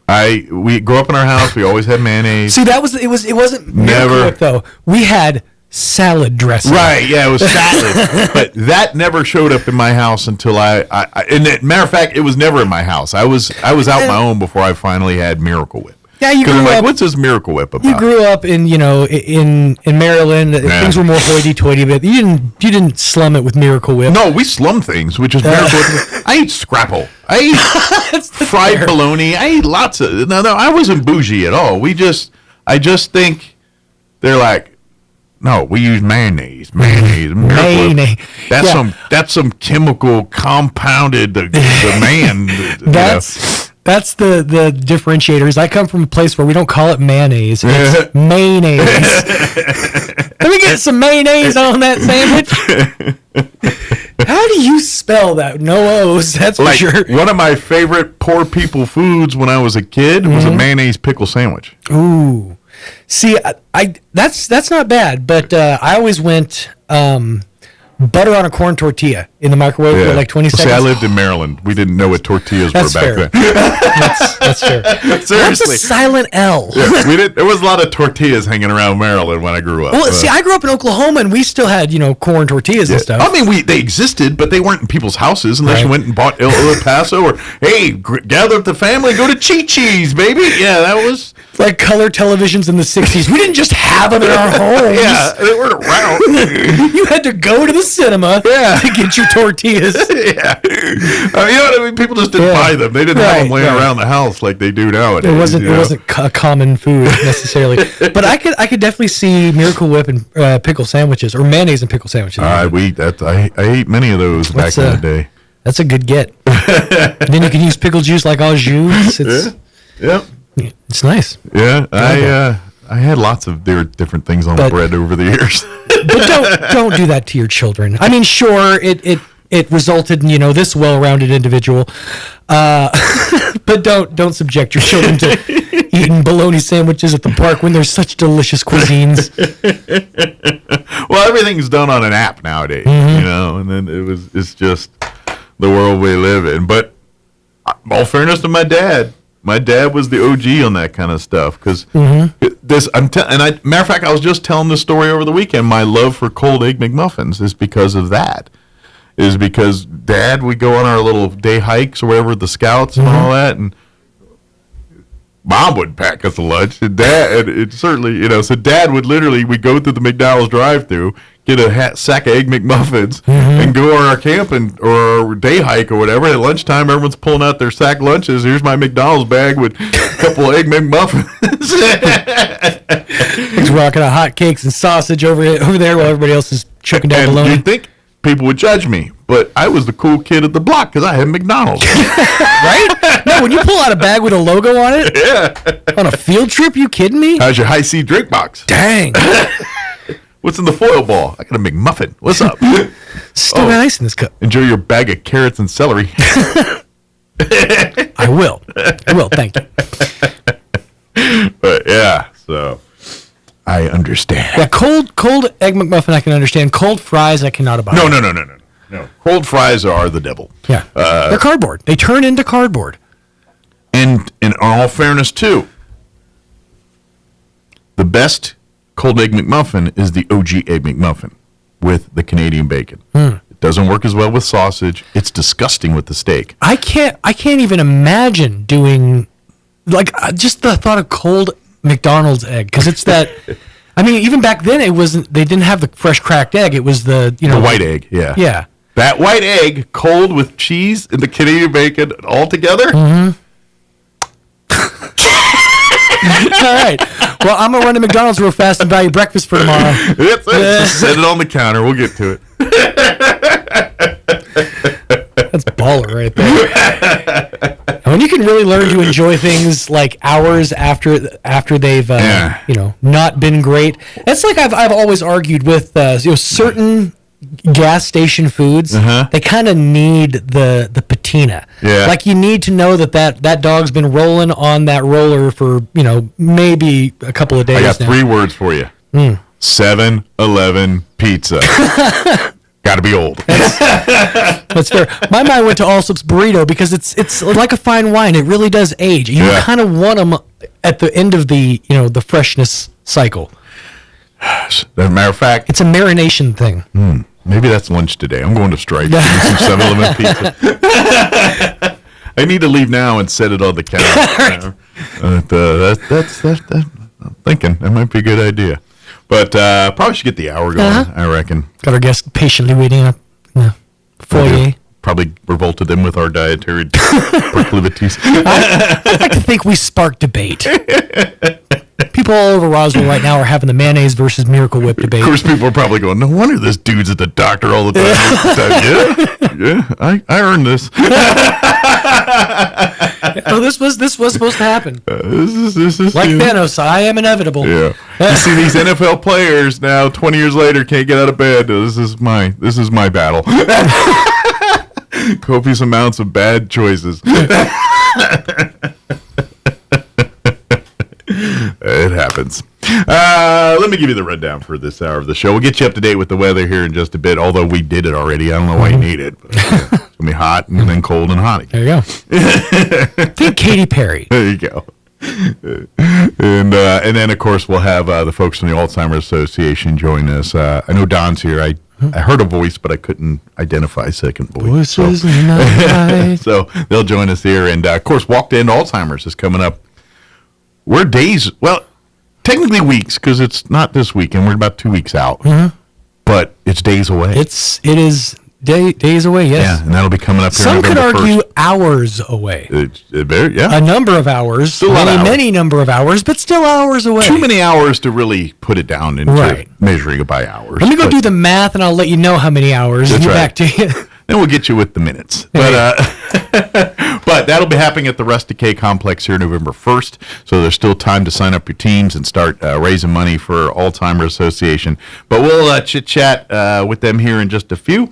We'll also get you up to date with news of the local variety, your Wall Street business update, and whatever else we can come up with for today's show. Before we do any of that, though, let's get you up to date on the weather. I'm meteorologist Steve Hamilton with your Pecos Valley weather. Warm and dry for the next couple of days. We do have a cold front that'll move through overnight. No rain with that, but it will cool us off a little bit on Tuesday. In the meantime, close to 90 and lots of sunshine today, a little bit breezy. Overnight, we're in the mid-40s and clear skies, and then low 70s for the afternoon high on Tuesday, and sunny, back up to 80 Wednesday. That's your latest forecast. I'm meteorologist Steve Hamilton. Thank you, Steve. Currently 49 degrees here in Roswell. Humidity is at 69% with winds out of the west at 3 miles per hour. Yeah, it's a little, not like bad roller coastery. We'll call it the child's roller coaster at the theme park. It's got like little hills, but not like that one that makes your heart come out your throat or nothing. One that puts it right about clavicle area, somewhere in that area. But anyway, 49 here in Roswell.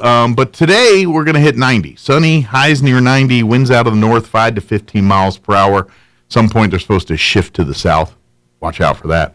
Clear tonight, overnight low of 45 degrees, northwest winds 5 to 10. Tomorrow we're going to be 73. So we're going from 90 today to pretty much a 20-degree drop tomorrow, but not like disgustingly, because it's 73. That's still pretty nice. Sunny, 73. Northwest winds 5 to 10 miles per hour. Tuesday night, we're going to be mid-40s for an overnight low 46. South winds at around 5 miles per hour. Wednesday, we're back up near 80. So now we're in like a little flat part on that kiddie roller coaster. South winds 5 to 10 miles per hour. Wednesday night, clear, cloudy. Overnight low of 55. Then we kind of settle into a mid-80s on Thursday, and then 84 actually under sunny skies. And then Friday dip down into the 70s again, 75. And then we're gonna sail into the roller coaster Saturday and Sunday, 80 and sunny on Saturday. So beautiful. Well, actually, that's not this weekend. I was going to think, no, it's not this weekend. We're 2 weeks out. But if that's what we're having on the 1st, that'll be nice, too. And then on Sunday, mostly sunny and 81. So overall, good week weather. It's just you're going to be wearing a parka in the morning and short sleeves by 2 o'clock. It's just going to be one of those days where you're going to have to carry your whole wardrobe around with you all day. So, but it's New Mexico and it's fall. What did you expect? All right, it is, let me get back to my other screen here. It is 20 minutes after 8. We're going to take a 3.5-minute break. And then we got Don and Katie joining us from the Alzheimer's Association talking about Walk to End Alzheimer's happening November 1st. You still have time to put your teams together and raise money and be a part of the day on November 1st. And you know what? When your kids have way too much candy, just bring it with you on November 1st and we can disperse accordingly. Pro tip. All right, quick break. We'll be back. Don't go away. Fall means Graves Farm and Garden is open and ready to help you stock up on fresh, locally grown produce, including squash, zucchini, watermelons, and of course, fresh roasted green chili, from mild to extra hot. The pumpkin patch is open and ready for you to pick your own pumpkins, and there's pumpkin rides each weekend in October. Plus, Graves has a variety of hay as well as oak firewood with delivery available. Open 8:30 to 5 Monday through Saturday, 1 to 5 on Sunday, just 6 miles south of Roswell on the Old Dexter Highway. Follow the signs to Graves Farm and Garden, where fall time gets its flavor. If you're looking for the best deal on your next vehicle, look no further. The Roswell Hyundai Used Car Super Center, with a huge selection of vehicles to choose from, nearly every make and model. You're sure to find the vehicle that fits your needs and budget. Whether you're in the market for a large truck, a high-end luxury vehicle, or an affordable car for first-time buyers, the Roswell Hyundai Used Car Super Center has something for everyone. The #1 used car super center in Southeast New Mexico, 2 years in a row. Roswell Hyundai, the fun place to buy a car. 1909 West 2nd.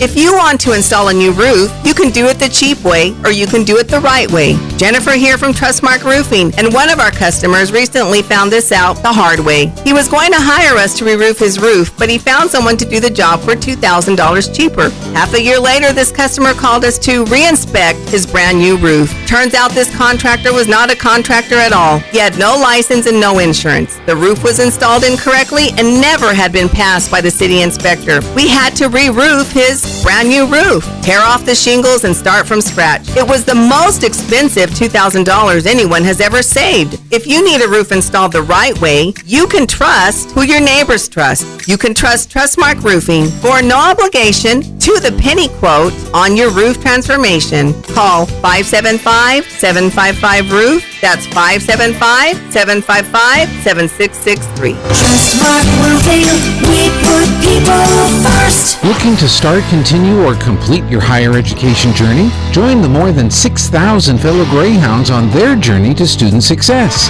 Eastern New Mexico University offers the most affordable higher education degree in the Southwest, and New Mexico residents can go to school tuition-free with the New Mexico Opportunity Scholarship. With online or in-person degrees, ENMU is the right choice for you. For more information, visit enmu.edu. ENMU, student success. That's what we're about.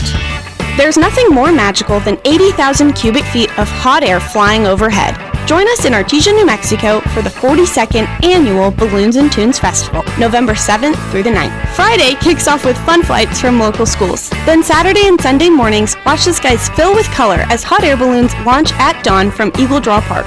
Stick around for inflatable costume races, bounce houses, and even remote control balloons. Food and coffee trucks will keep you fueled for the fun. Saturday night, 5th and Texas comes alive at the Artesia Arts Council's Balloons, Bands, and Brews. With food trucks, local New Mexico brews, live music, and the Artesia High School Marching Band performing alongside balloon pilots in a fiery concert you won't forget. Admission is free, with only $10 entry into the beer garden. Plan your weekend getaway to Artesia, November 7th through the 9th for the Balloons and Tunes Festival.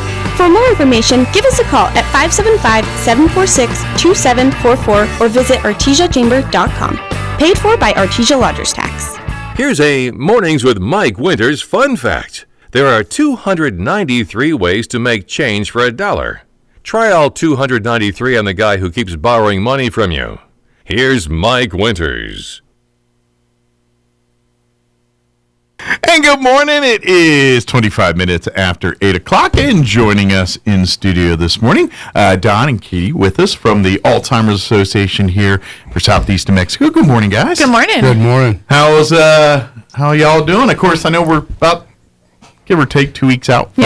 we're a little over 2 weeks away from the walk, and I'm getting a little nervous. I'm getting excited, but that's how I usually, that's my roller coaster of emotions. Much like our weather this week, yes, this is how your emotions are doing. Exactly. So we're excited. It's on November 1st at Rusticay Soccer Complex. Registration starts at 9 a.m. Absolutely. And we're looking good. We're looking really good. Yeah, and it's if you've never participated or been a part of the event before, it's an awareness event. We want to raise awareness, but we're also raising funds. And so the real work, like the November 1st is kind of our celebration day. The real work is leading up to that day. 100%. Where we're trying to organize teams. You can sign up teams, and we'll tell you more about how to do that here in a minute. But you can sign up your teams and raise money. Ideally, we'd love to get a team to raise, if we can get every team to raise $500 minimum, that would be delightful for us. That would be amazing. Now, that by no means is a ceiling. We're not stopping you at 500. No. But if we could get, and generally it's a team of 5, so we kind of average out. If every player gets $100 raised,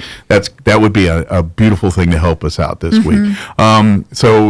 We'd love to have you reach that goal or beat that goal and say, you know what, I laugh at your 100, I will do 2, or whatever it is. That would be exactly. I was actually just telling Don, so with our committee, we have a committee of just our core group of people, and they are like the best walk committee on the planet. I could not have asked for a better walk committee. And we have a little competition. So one of our Edward Jones is one of our national presenting sponsors. Okay. So one of our team members there, she always gets the top fundraiser of the year in Roswell, and every year that's my goal, is to beat her. Take her down. And she knows I love her. She knows it's a healthy competition. Way, of course. But you're going down. I just got word that she got a couple pretty large checks. Uh-oh. I'm like, dang it, Tammy. Dang it, your fundraising ability. So we're doing fantastic. That's great. We're so close to meeting our goal of $35,000 fundraising funds for the Roswell Walk. So let's break it. Let's blow that out the water. Yes. Let's keep going. Yeah. So we need everyone there. We need everyone to participate, and we got lots of side fundraisers going for each of our teams. Great. So Otero Federal Credit Union is doing their purple flowers that you can donate for. Okay. And so they display them at each of the branches. And so both at the 1900 South Main Branch and the 2211 North Main Branch. And so all of the donations are for the purple flowers, so you can write your name, the name of a loved one that has dementia or has passed with Alzheimer's or Absolutely. dementia. Honor that loved one. And just donate that. So they and do. Purple is the color of Alzheimer's. Correct. Too. That's our awareness color. Yes. When you see purple, we want you to think Alzheimer's. Purple's not really my favorite color. But as I've grown with Alzheimer's Association, it has become a large chunk of my closet, of my wardrobe. Well, when you have trouble being purple, think Prince, because Prince is a pretty cool dude, right? Yeah. If you go bring in your inner Prince. There you go. And that'll help you get there. You go. Purple rain. Matter of fact, maybe I'm just saying, maybe a few Prince songs played during the. We're gonna have an awesome DJ. we're Slip gonna some Prince in. It's purple. Come on. Yeah. We're gonna do great. And then our Pioneer Bank is doing the same thing. So all of the Pioneer branches They're always involved. They've joined us this year, and they have knocked it out of the park. We're They've been a very to have community-minded company, and they've all always of those involved. people on our committee. They've gotten so many people joined our committee, and it's just been fantastic. It's great. They're championing for the cause. Yes, we're going to have Juliana Halverson there. She's going to do our proclamation. Probably take pictures because that's what she does. Definitely take pictures. Yep, she's fantastic at that. So she's going to be there, and then we're going to have Mike Taylor. Okay. He's going to be there as one of our MCs. Yeah, deputy chief for the city deputy police chief. department. Yep. So he's going to be there as one of our MCs for the walk. And lots of really cool, fun, exciting things. We're gonna have some yard games, like a cornhole tournament kind of thing. RPD could get purple uniforms that day to put on. That'd be a little bit more. That'd be a little much. Let's talk to Mike. There you go.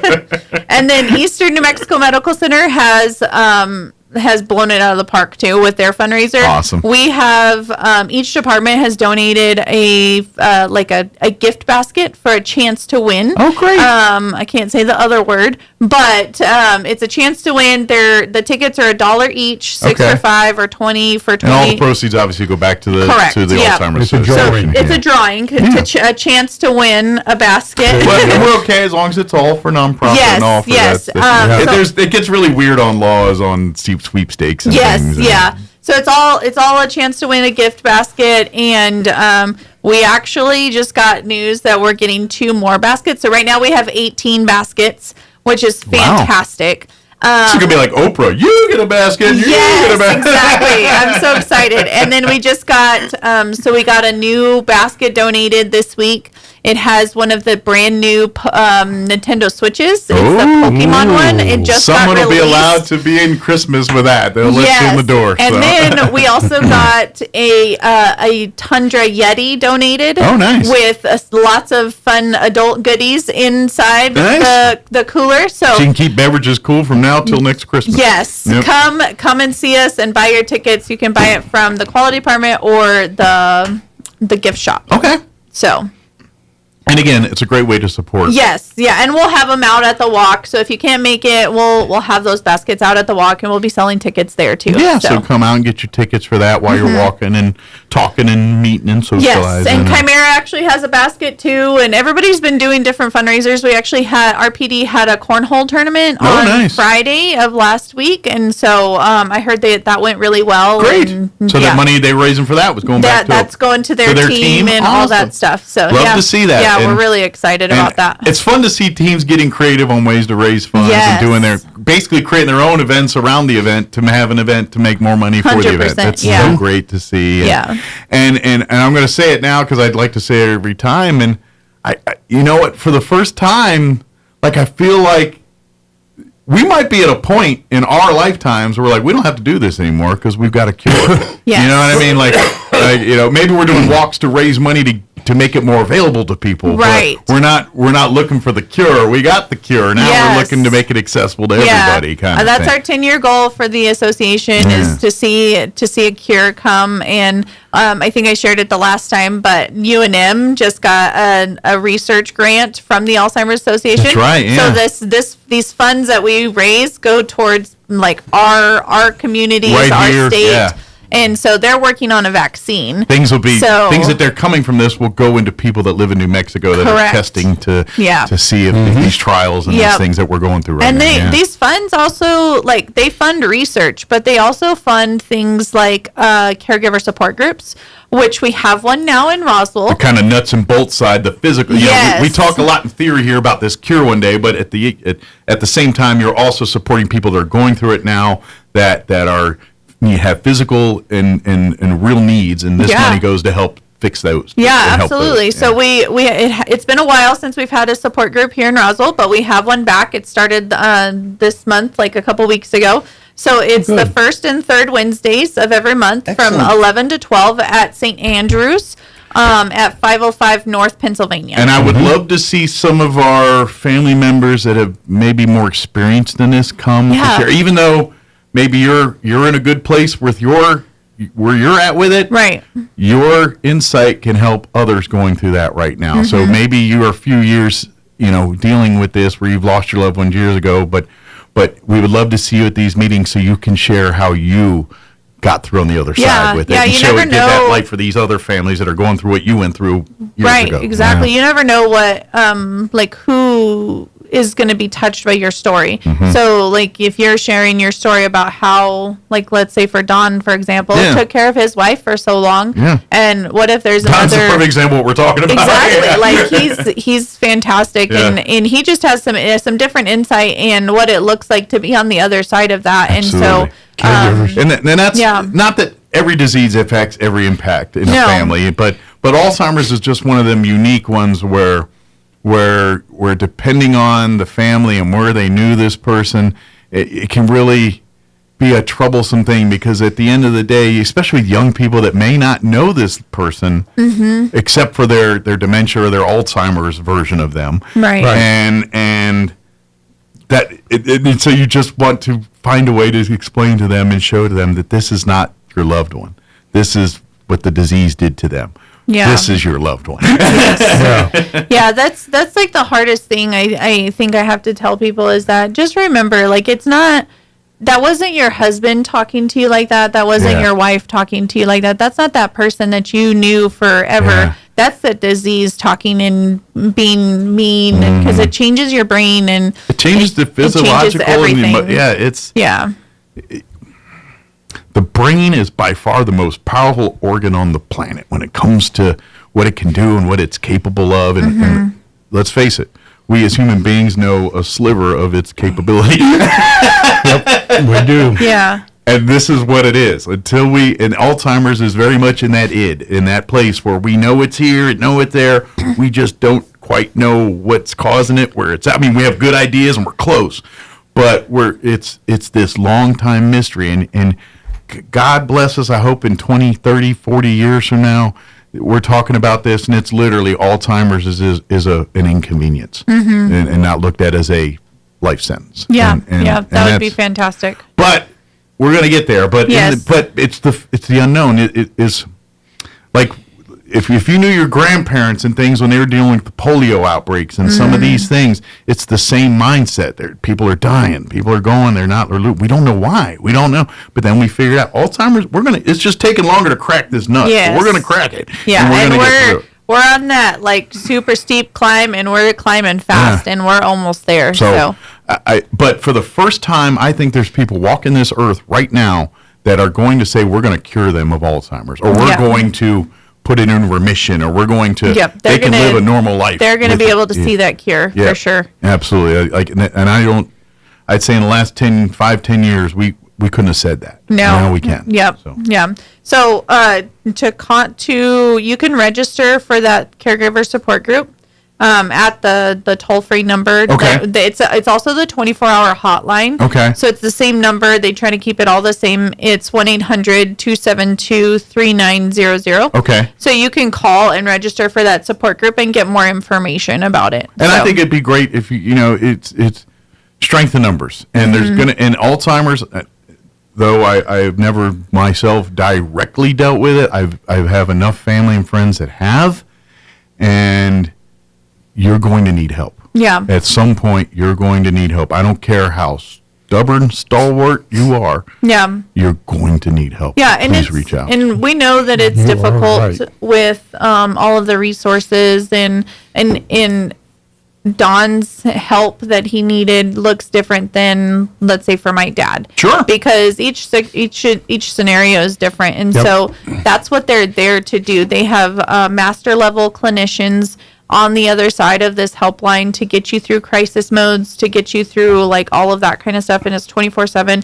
They also have legal advice too, within certain parameters, of Because course. let's face it, there's a lot of legal decisions that are going to have to be made at some Yeah, point. absolutely. Like if you and can't, if obviously you you can want to no do that longer- earlier in the process where your loved one is involved with it, where Right. later they can't be. Exactly. Yep. So you want to get have those conversations early on.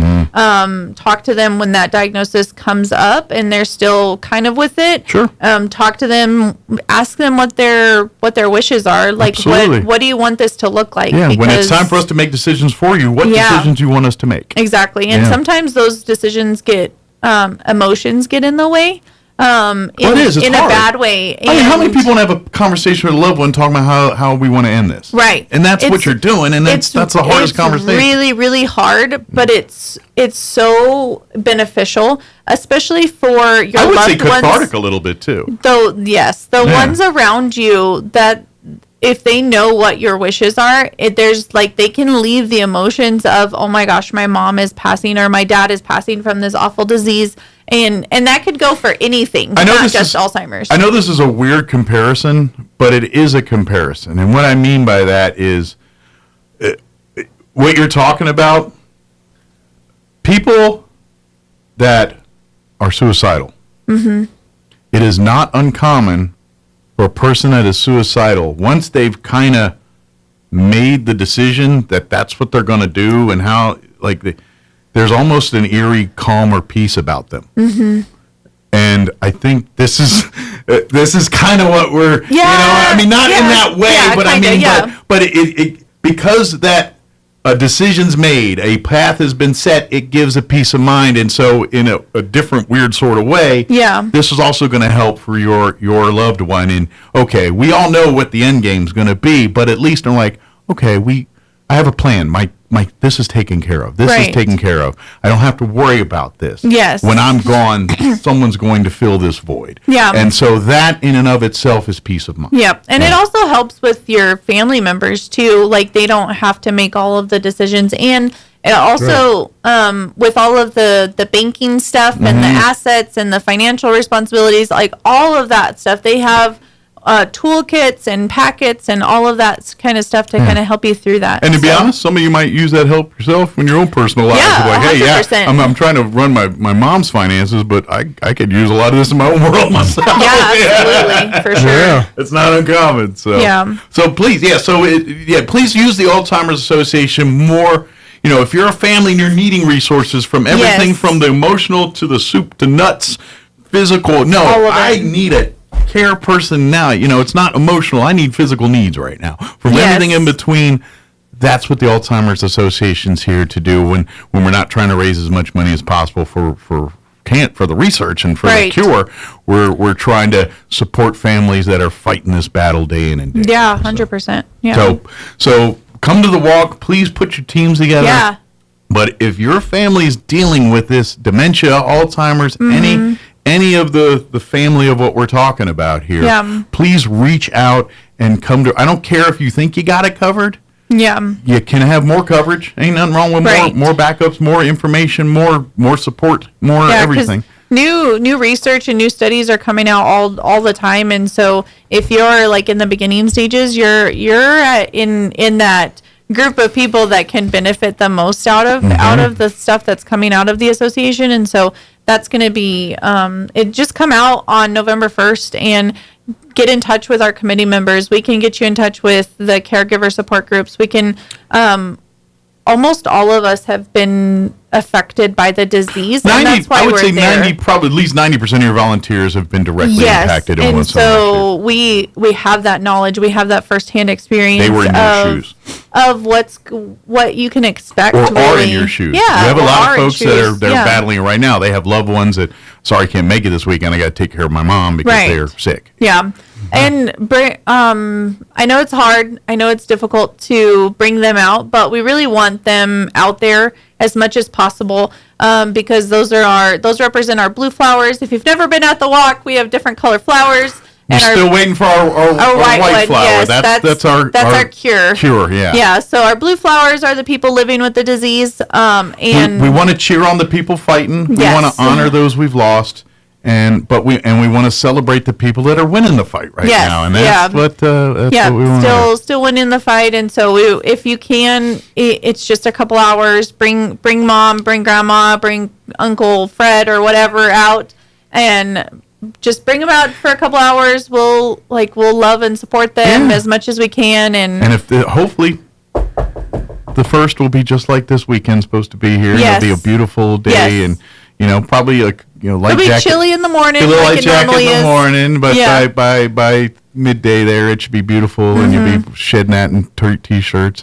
But for people that are traditionalists to this, the things you come to expect at the walk-ins, those will all be there. The walk, obviously, the so garden, things like that. We'll have opening ceremonies with our Promise Garden ceremony, explaining all of the flowers. It's really emotional, all of that stuff. And so, and then we have the walk, and it'll be 1 or 2 laps around Rusticade, the track right complex, there, yeah. the complex, and whatever you can do. If you're like, but I can't walk. That's right. okay. Just come and hang out with us. We're going to have a pet area. Pioneer Bank has sponsored our pet area. So we have really cool like doggy bandanas with the Alzheimer's logo and Pioneer Bank and all that stuff. When you're surrounded on there. by puppies and dogs and cats, you're great. always in a good mood. Yes, I mean, exactly. not be. So just make sure your dogs are on a leash. That's like the city ordinance and all that's how that you get the kind of bad stuff. mood people Yeah. when they start stealing your sandwiches. Yes. Yeah, let's not have that. And then, let's keep everybody together because dogs, not all dogs get along. It's just sorry, we can't. That's nature. And we're in the process of trying to get a tug of war team, like tug of war competition, together, and we're finalizing all that information. We need a few beefy people for the anchors. Yes. So we need those, and then we'll put our little people in the middle. Yes. There you go. Yep. And then we'll have some yard games, and Edward Jones is sponsoring our lunch. So they do hot dogs and chips and water every year. So if you leave hungry, it's your own problem. Right, exactly. We have a great, just a great group of supporters that support our walk every year. The Legion Post 21, American Legion Post 21, 61. Yeah. Sorry, 61. They get they're manning our water booths for the walk because we want to make sure everyone stays hydrated. Even it's though a 2-to-1 ratio. Like they'll drink 2, and then you get. No, I'm just kidding. It's the water is donated by Pepsi. Yes, the water is donated by Pepsi, and we got lots of huge thank you to them. They support us every year. They donate our water every year. Big thank you to them. And we actually have the NIMI baseball team. Oh, great! That is going to come out and help with all the heavy lifting, and I'm super excited about that. Sorry, guys, it's your fall training. Exactly. Weightlifting. That's right. Yeah, they're going to be fantastic. We're going to have the assist teams out there. Lots of volunteers. Excellent. And I think a couple Girl Scout troops and just all over the place. Come represent everybody. Yeah. And your organizations want to put together. You've got a scout troop, or you got a whatever civic luncheon group, or your Kiwanis, or your whatever. Or just we're just a couple people that hang out at the bowling alley together on Friday night. Great, let's put a team together and go walk. Go bowling Friday night, and then go walk on Saturday morning out here with us and be a part of it. But anybody, and you know what? If you don't have a team or anything like that, but would love to support, and we'll tell you here, you can go online to the Alzheimer's website and contribute to other teams. Yes. They would love to have you say, you know what, I don't have time to put a team together, but I want to help out. And then you go find some teams, and you can play Switzerland and throw all a little bit, or you'd be like, nope, there's my boys over here, my girls over here, I'm going to help them out, whatever it is. Yeah, so it's alz.org, and you can search for the Walk to End Alzheimer's, or you can just Google it. There's posters around town with QR codes and all of that kind of stuff, and just go to that website, look for the Roswell Walk. Absolutely. Right now we're sitting at 159 participants. Okay. I've raised our goal a little bit. Our goal is to have 200 people there. We're going to bust that. And that's, we would beat out Hobbs at that point. So I need more than 200 people there. All right, competitive juices. Yes. We got to beat the Hobbs Eagles on Saturday, November 1st. The Hobbs Walk. The Hobbs Walk had theirs in September, and they did a fantastic job. And I was like, nope, we're gonna kill it. Awesome. So we have 23 teams signed up right now. We're, like I said, we're at 31,453.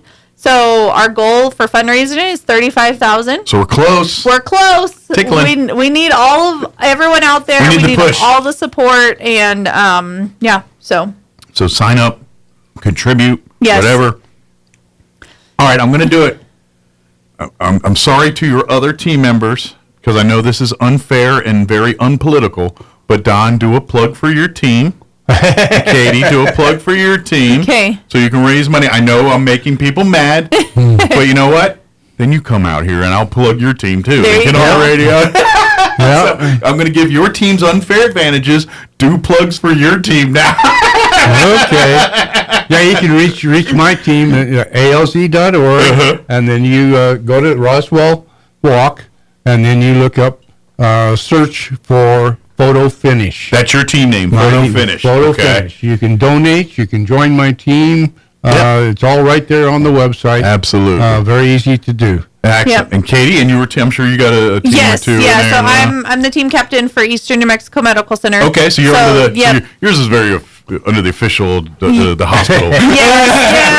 Well, that's where I work, so I gotta do my team there and just Sure. lead our group there. But you have a bunch of doctors who make more money than us, so you got a bigger tap on you that know, one. I'm just saying. I need to do that. I need to make sure that they be a part of it. You should be at every office, doctor. You know, our biggest support has been visitors in the hospital coming in and like, oh, my grandma died from this. You know what? And That's it's been fantastic. And well, unfortunately, this disease has touched a lot of people. Yeah. And that's And so I'm really grateful to our Eastern team. We have a whole bunch of people signed up, and I'm joking and all this, but all kidding aside, pick a team. It doesn't matter. Yeah, just pick a come team. and Just join. be create your We're own having team. fun here. It does. Everybody's a winner. And, Yeah.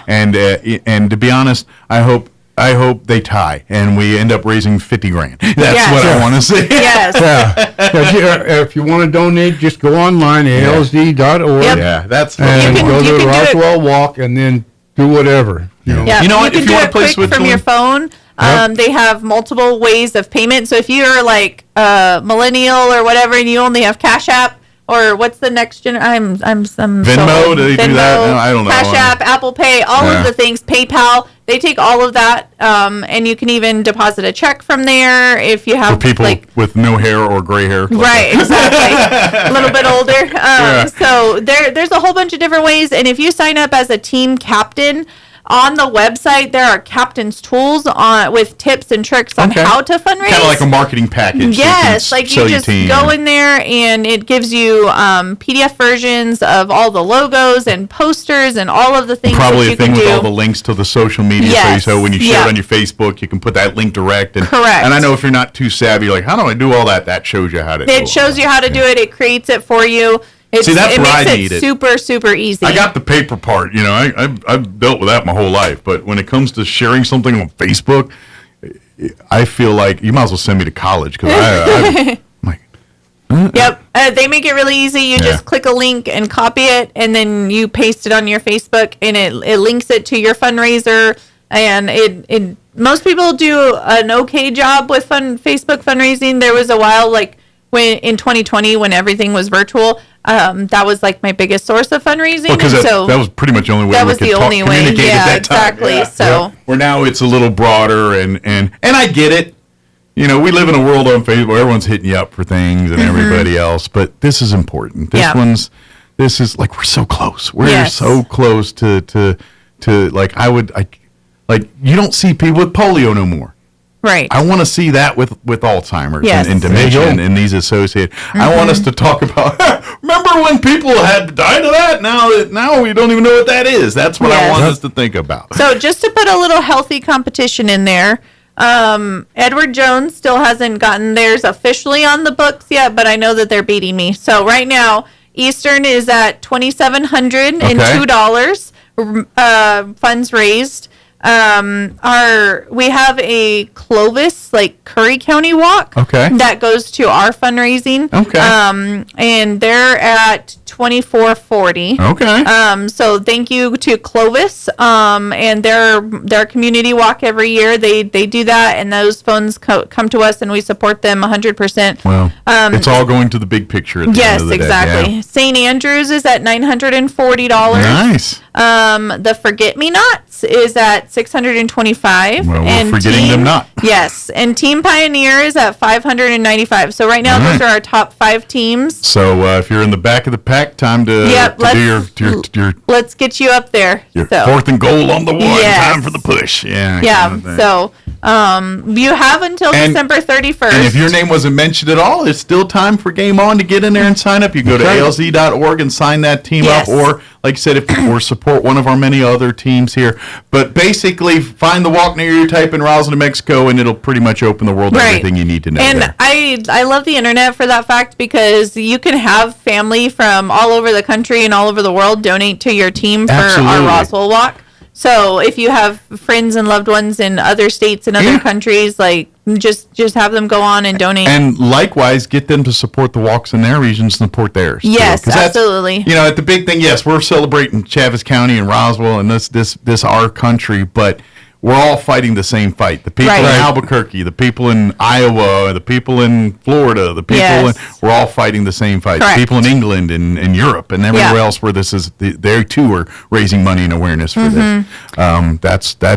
This is a global fight. We're going to be, our walk is going to be one of the last walks for the season. For this, so your last chance to contribute. The last chance. November 1st. November 1st is our last one. So now you can still donate for this year. Yeah, money's up to December. At any point you so, come up with a check to the Alzheimer's Association, they're going to take it off your hands. But as far as counting and numbers and all that kind of and if you have a business or you need a tax deduction kind of thing, it is tax deductible. It is a 501(c)(3). Yeah. So you will get a receipt in the mail saying thank you so much for your donation. Turn that in and save you a few bucks a tax Exactly. time too. So, Yeah. And because you deserve it for doing this. And so please, November 1st, I just saw the time, we're running out here. November 1st, mark it down.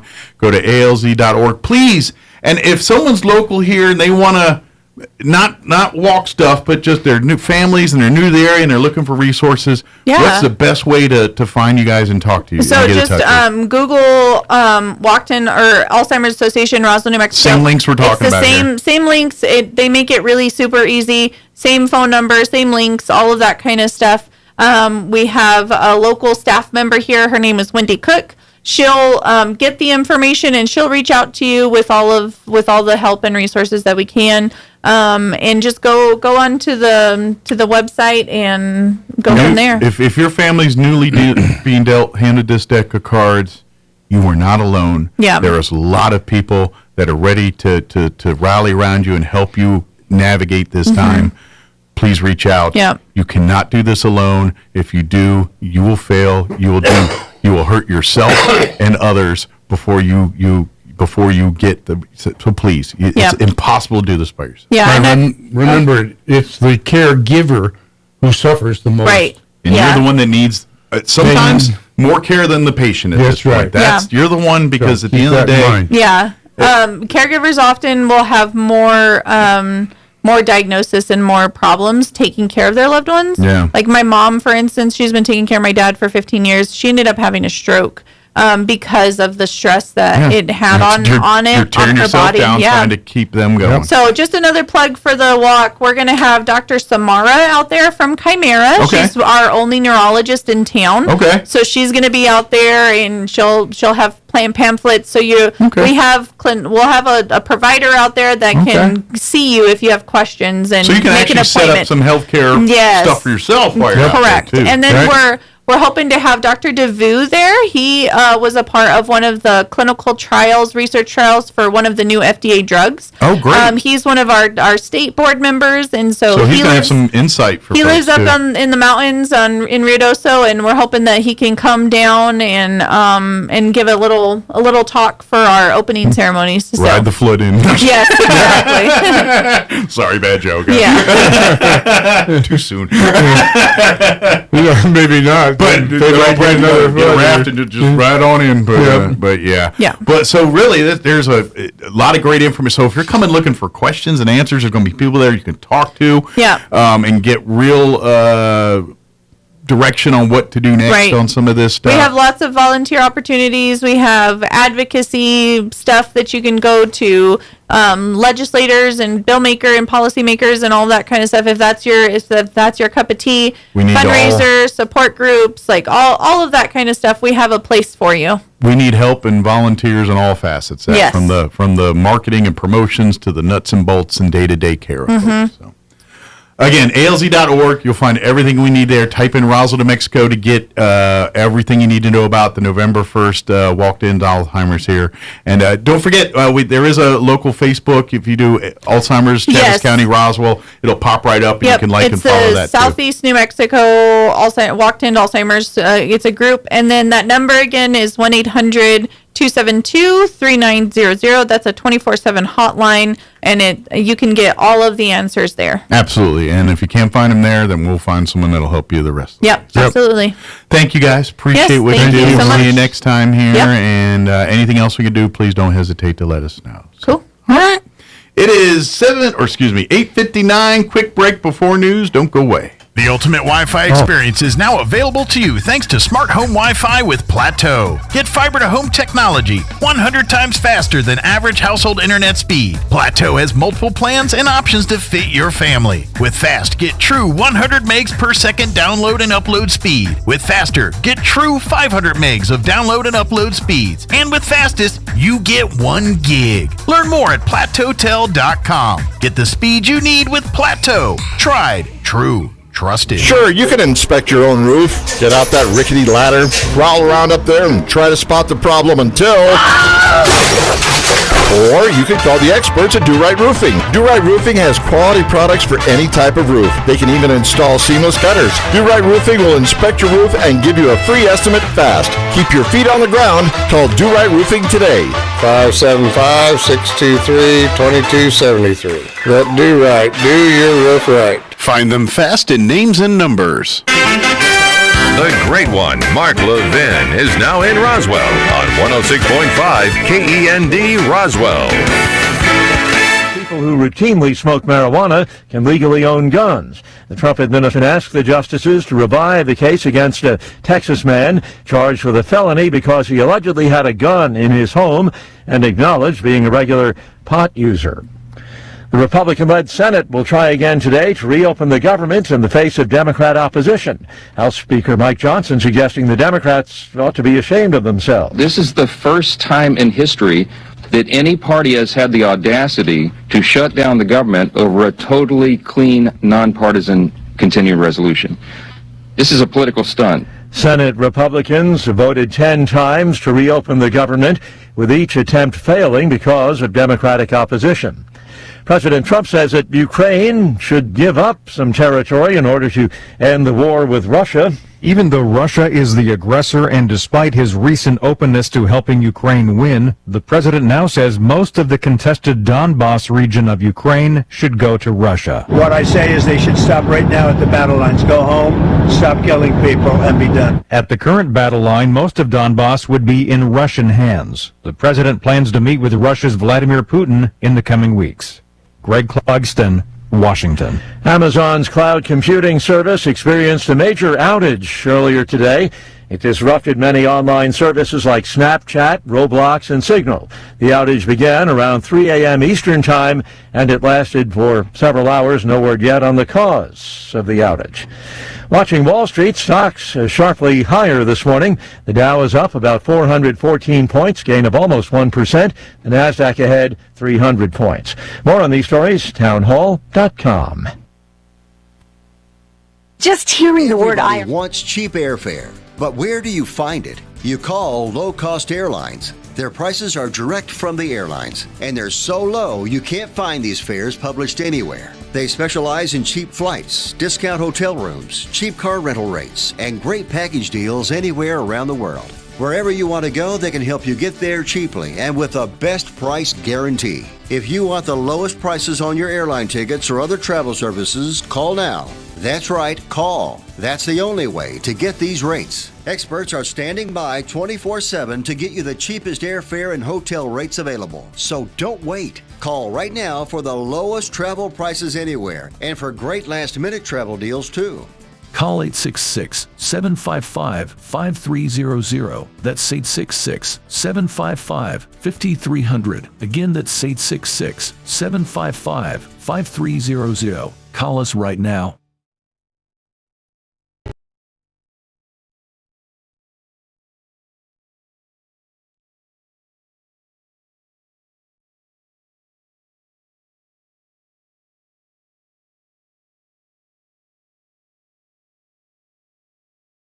development. I'm putting China at the cutting edge of things like chip making and artificial intelligence. Until now, China's relied on advanced chips from the United States. But that could change if the next 5-year plan includes President Xi's call for new productive forces. That means developing high-end tech, yes, but with the national security twist of making China self-sufficient. The BBC's Nick Marsh. Preliminary results show Rodrigo Paz, a free market senator who was never a nationally prominent figure until now, has won Bolivia's presidential election. News and analysis, townhall.com. Restrictive new Pentagon press rules have some journalists balking and walking. With 25 years in the DoD media beat, retired Lieutenant Colonel Robert McGinnis tells Salem Radio he's sensitive to both sides of the issue. I got to know the Pentagon press corps very well, and I walked in their shoes in some cases. He says the issue is to prevent harmful leaks. What we don't want is people using their access at the Pentagon to sit down and to gather information from people that are willing to compromise their ethics. Colonel McGinnis says there would be consequences choking off the press, and a balance must be struck. You don't gain security, you risk creating blind spots. And we don't want blind spots in a constitutional republic, but at the same time, we don't want to jeopardize the lives of our young men and women. George Williams, Washington. More on these stories at townhall.com.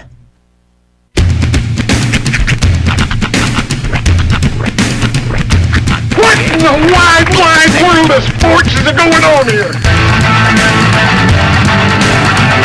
I promise you, whatever scum did this, not one man on this force will rest for 1 minute until he's behind bars. Now let's grab a bite to eat. Yeah, come on. Feel the hot wind on my shoulder, and the touch of a world that is older. I hit the switch and check the number. I leave it on and then I slumber. I hear the rhythm, I'm breathing through it. So they go get on the cumbia music. I hear the talking of the DJ. The travel west and what does he say? I'm on the Mexican radio. I'm on the Mexican world radio. Broadcasting live from high atop the J.P. White Building in downtown Roswell, New Mexico. It's Mornings with Mike Winters on 106.5 Roswell's Talk FM. Is that what I sound like when I talk? Now, here's your host, Mike Winters.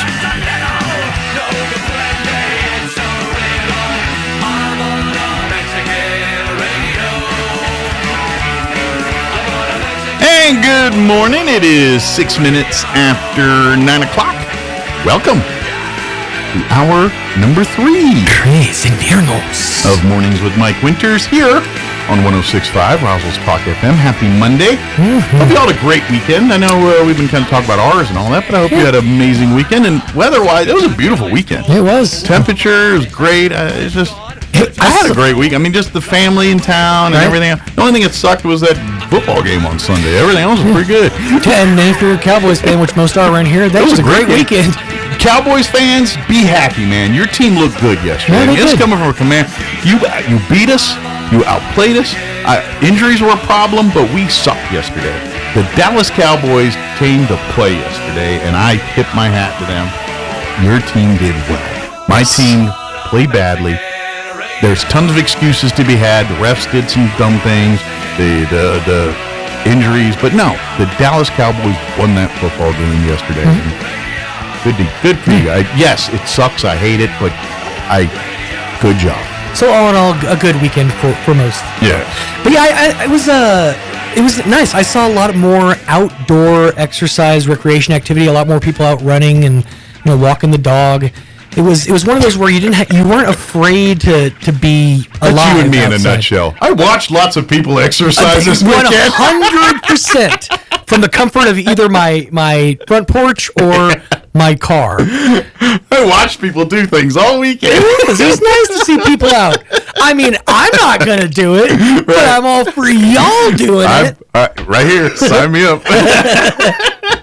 I tell you, my favorite pastime is people watching. 100%. I agree. I did catch. I watched this really interesting documentary about the Murdoch family yesterday. Oh, now I've seen several of these. I don't know if it's the one you've seen. Is this? There's like a newer one out now. Well, it was a YouTube it's a documentary. Like, is this talking channel. about more new? Because there's some newer stuff in that story, right? Like, there's some different. Like, I've seen a lot of the original where the dad gets convicted and goes to prison for the embezzlement and the murders and. Is that the Murdoch you're talking about? No, I'm talking about the Fox. I'm talking about News Corp. Oh, that one. Okay. I was like, what do you know? I thought you were talking about that lawyer dude that's also in the news, and I think his name's Murdoch. Yeah, I think his name might be Murdoch. In like also. North Carolina or South Carolina. Right. I got my craze killer. Got my Murdochs mixed up. Sorry, I've been watching that egg bean thing, so I'm all over the place, right now. It's like, damn, this story gets thicker than I thought. No, I'm sorry. Different. I got confused in my creepos. Sorry. That's okay. What was your creepo again? Well, no, it was the documentary was really about. It was kind of the way that Rupert Murdoch kind of came up from, like, how he inherited from his dad a single newspaper in Australia, the Adelaide Times, and how it just sort of snowballed into the creation of his purchasing of newspapers in Great Britain and then in the United States, and then his purchases of so not a serial killer. So it was the Rupert Murdoch story, but it really delved into the kids, Lachlan, James, and Elizabeth specifically. Those are the three that represent the trust. I have to take your word. I had no idea his kid's name. Okay, well, yeah. So the story basically goes into the trust and how there's his three kids have equal control of 1/2 of the stake of the company. Okay. Rupert controls it's them, and then his other daughter, who they only barely talked about, Grace is the other one. No, Prudence. Prudence is the other person in the trust. So it's 4 people on one side, Rupert on the other. Once Rupert passes away, his shares are completely canceled, and then it splits the trust to where all 4 of the kids would have equal say in what happens to News Corp and all this. But then it talks about how Disney bought News Corp and how the only thing that they were basically fighting over was Fox News. Okay. And it kind of explains how, if you've ever seen the show Succession, it is based on the Murdoch family. Okay, is that the script that? Because I've seen that whole series. It's a good series. That was a Roy. The Loy family, is it Loy? I think Roy. Anyways, Roy. R-O-Y. Yeah, Roy. So that family is based on the Murdochs and the kids and who's going to take over the company when Dad passes away, essentially. Is that our guest? That or the police are here. That was the most interesting sound I've ever heard in my entire life. Yeah, that was weird. But what was really, really interesting was they talked about how the show, like, basically shot for shot follows the it was the scooter that made that sound. Okay. I was like, what was that sound? It sounded like a cop. It was a chirped his siren. It was a special kind of squeak. But they talked about how the show follows the family almost verbatim until one divergence in the series. And spoiler alert, if you haven't seen the show Succession, they write in the show that the father dies. And that throws everything, like all the plans they had, out the window. But you've had years to watch it. That's just been out for seasons. But this is the first time the show deviated from the actual Murdoch story. And that episode basically got into the heads of Rupert and also his like legal team. Yeah. And they created a document essentially called the Succession outline, essentially. Okay. So it's like, this is based on that episode of the show. What are we going to do when he does, kick the bucket?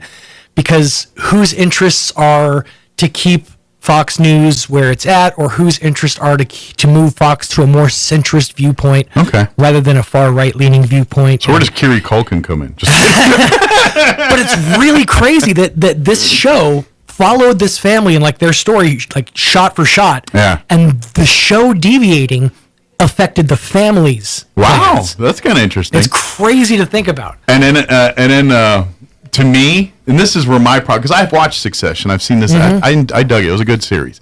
But for those that don't know, the dad, Yeah. when you're talking about, that actor, right now, he is pretty much the voice for McDonald's. Oh, he's the old guy that does the Attenborough voice? Yeah, that's him. Oh, really? He also did DirecTV commercials for a minute there. That older guy that was kind of sitting in the chair in those series of commercials. That's him. That's the dad in Succession.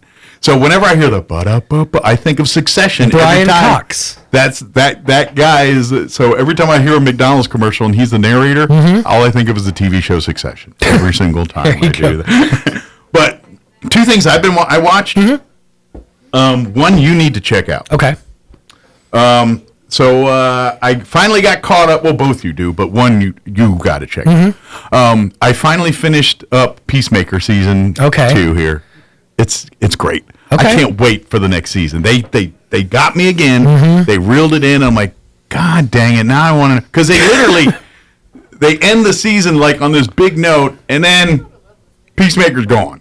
And now season 3 is gonna be a whole different thing here. Not gone dead. He's still alive, but he's off. He's off doing. If you've never watched this, there's a lot of multiverse in this one. Okay. This one's And I heavy kind of got that multiverse. from the credits. Yeah. Just alone, just the different humanoids. Yeah, and this is stuff. a heavy multiverse season. But season 3 is going to be good. The other thing I checked out that everyone, especially if you grew up and when I grew up, Paramount Plus, no, Amazon Prime has the John Candy documentary. Yes, it's finally out. That Colin Hanks and Ryan Reynolds and all them produced. I watched it. I've seen it over the weekend. It's excellent. I loved it. I loved. It really gives an insight on John Candy, the man, and what you know about and. It's called like I Like Me, I think is what it is. Yeah, John Candy, I Like Me, and after watching it, I'm like, dang, I would now. I want to know what would like if Candy was still with us. How would I really like? I want to know his thoughts on the world right now. Well, I think like a lot of the SCTVers, Yeah. he'd be on the outside of the inside, kind of like, you know how like Eugene Levy and like Dave Thomas, they all kind of like hover outside of like the central zeitgeist of what's happening, but they're still relevant. Although I would argue Eugene's as A-list as you can get now. He dips in and out. He can command. Like he can walk in a circle and people know who he is. Right. You know. And that's kind of the beauty of being a Eugene Levy is you can kind of, you can be the A-lister, but then you can also just do all of those like right now, today, of all of that, that cast, I would say he's probably got the biggest platform of the bunch. Yeah. Certainly of sure. Dave Thomas and Catherine O'Hara and all of that. They all had their. Dave Rick Thomas Moranis. always sort of kind of, and Rick Moranis is coming back around in a big way too. But but they haven't yet. Right. So like right now, like young people know who Eugene Levy is. Young people don't know who Catherine O'Hara is, except for unless they're weird fans of SCTV or Beetlejuice or something. You know what I mean? They just know her work. But most, we're and I would argue, and I would even argue when the old school Bill Murrays and those guys that were around and were, but I think Candy, I honestly think Candy would, if he's still with us and still, I think he's going to be looked at as like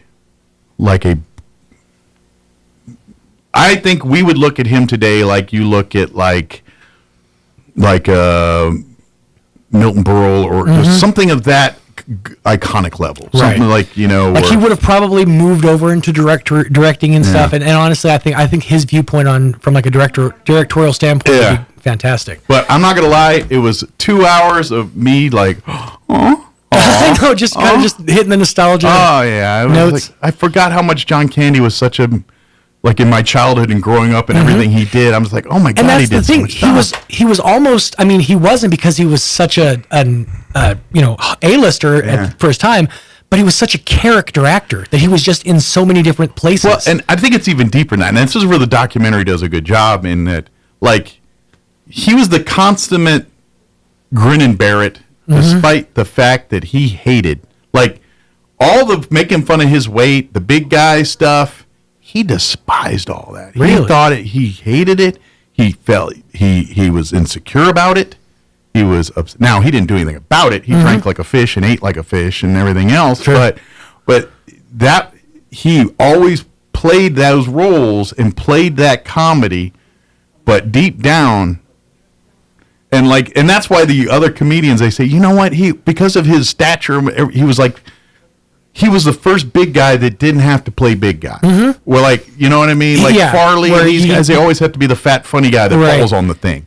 And that's, if you look at it, I mean, and honestly, I hadn't really stopped to think, but most of his roles don't involve the him being a big guy. He was very adamant about being that guy. Right. You know, he did it when called for, but no, he was, that was, but anyway, just check out the doc. I don't want to give the whole thing away. Go watch it. It's definitely, it's about, I don't think it's quite 2 hours. I think it's like an hour 45. It's worth the watch. We do have John and Crystal Noble joining us here, Talk Roswell Seed this morning. So it is 8:19. I got a little sentimental. So let's do this. Let's update you for weather. We're going to take a quick commercial break, and then here in about 4 minutes, we'll have the folks from Roswell Seed join us. Don't go away. You're listening to Mornings with Mike Winters. I'm meteorologist Steve Hamilton with your Pecos Valley weather. Warm and dry for the next couple of days. We do have a cold front that'll move through overnight. No rain with that, but it will cool us off a little bit on Tuesday. In the meantime, close to 90 and lots of sunshine today, a little bit breezy. Overnight, we're in the mid-40s and clear skies, and then low 70s for the afternoon high on Tuesday, and sunny, back up to 80 Wednesday. That's your latest forecast. I'm meteorologist Steve Hamilton. October is here, and that means it's time to paint Roswell Honda pink. Roswell Honda has teamed up with the Chaves County Cancer Fund to donate $50 from every vehicle sold. Get 4.99% APR for 48 months on 2025 Honda Civic, 3.49% for 60 months on 2025 Honda Accord Hybrid, or lock in 2.99% for 60 months on 2025 Honda Accord. Great deals for a great cause. Paint Roswell Honda pink all month long at Roswell Honda, 2177 West 2nd. Innovation, service, integrity, and knowledge. J.S. Ward & Son Insurance Agency. Auto and home, life and health, personal and commercial. Bonds too, since 1925. We have the coverage for you. Innovation, service, integrity, and knowledge. J.S. Ward & Son Insurance Agency. Injury, surgery, or illness can set you back, but you don't have to recover alone.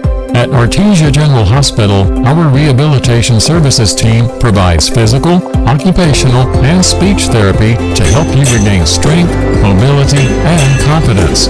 Take the next step toward recovery. Call 575-736-8174 today to schedule an appointment and get back to living life to the fullest. Visit Bush Appliance in Roswell to see the Whirlpool washer with 2 ways to wash, thanks to the 2-in-1 removable agitator, with a flexible capacity so you can take the agitator out for bulky loads or keep it in for items like jeans. Shop now at Bush Appliance in Roswell and get twice the washer that you have at home. Who you gonna call? Bush Appliance in Roswell. Stop by 111 West Country Club in Roswell or call 575-622-6390. This is Melanie from Glenn's Furniture, and I'm here to tell you watching the game from a sorry recliner is not how life should be enjoyed. You could have a power recliner with an adjustable headrest in your favorite spot right now. American built and a solid guarantee are the reasons we stand behind our recliners, and you can be confident in the service we provide. So pull your backsides from that old chair and cheer for your team in style. Come down and see us at Glenn's on the corner of Union and Alameda, where delivery is free since 1953. Is your old car really scary? Does it look dreadful or smell awful? Don't be afraid. Roswell Ford will take in any trade. Roswell Ford needs your trade, so now is the perfect time to upgrade from your old vehicle and drive home a new Ford or quality pre-owned vehicle.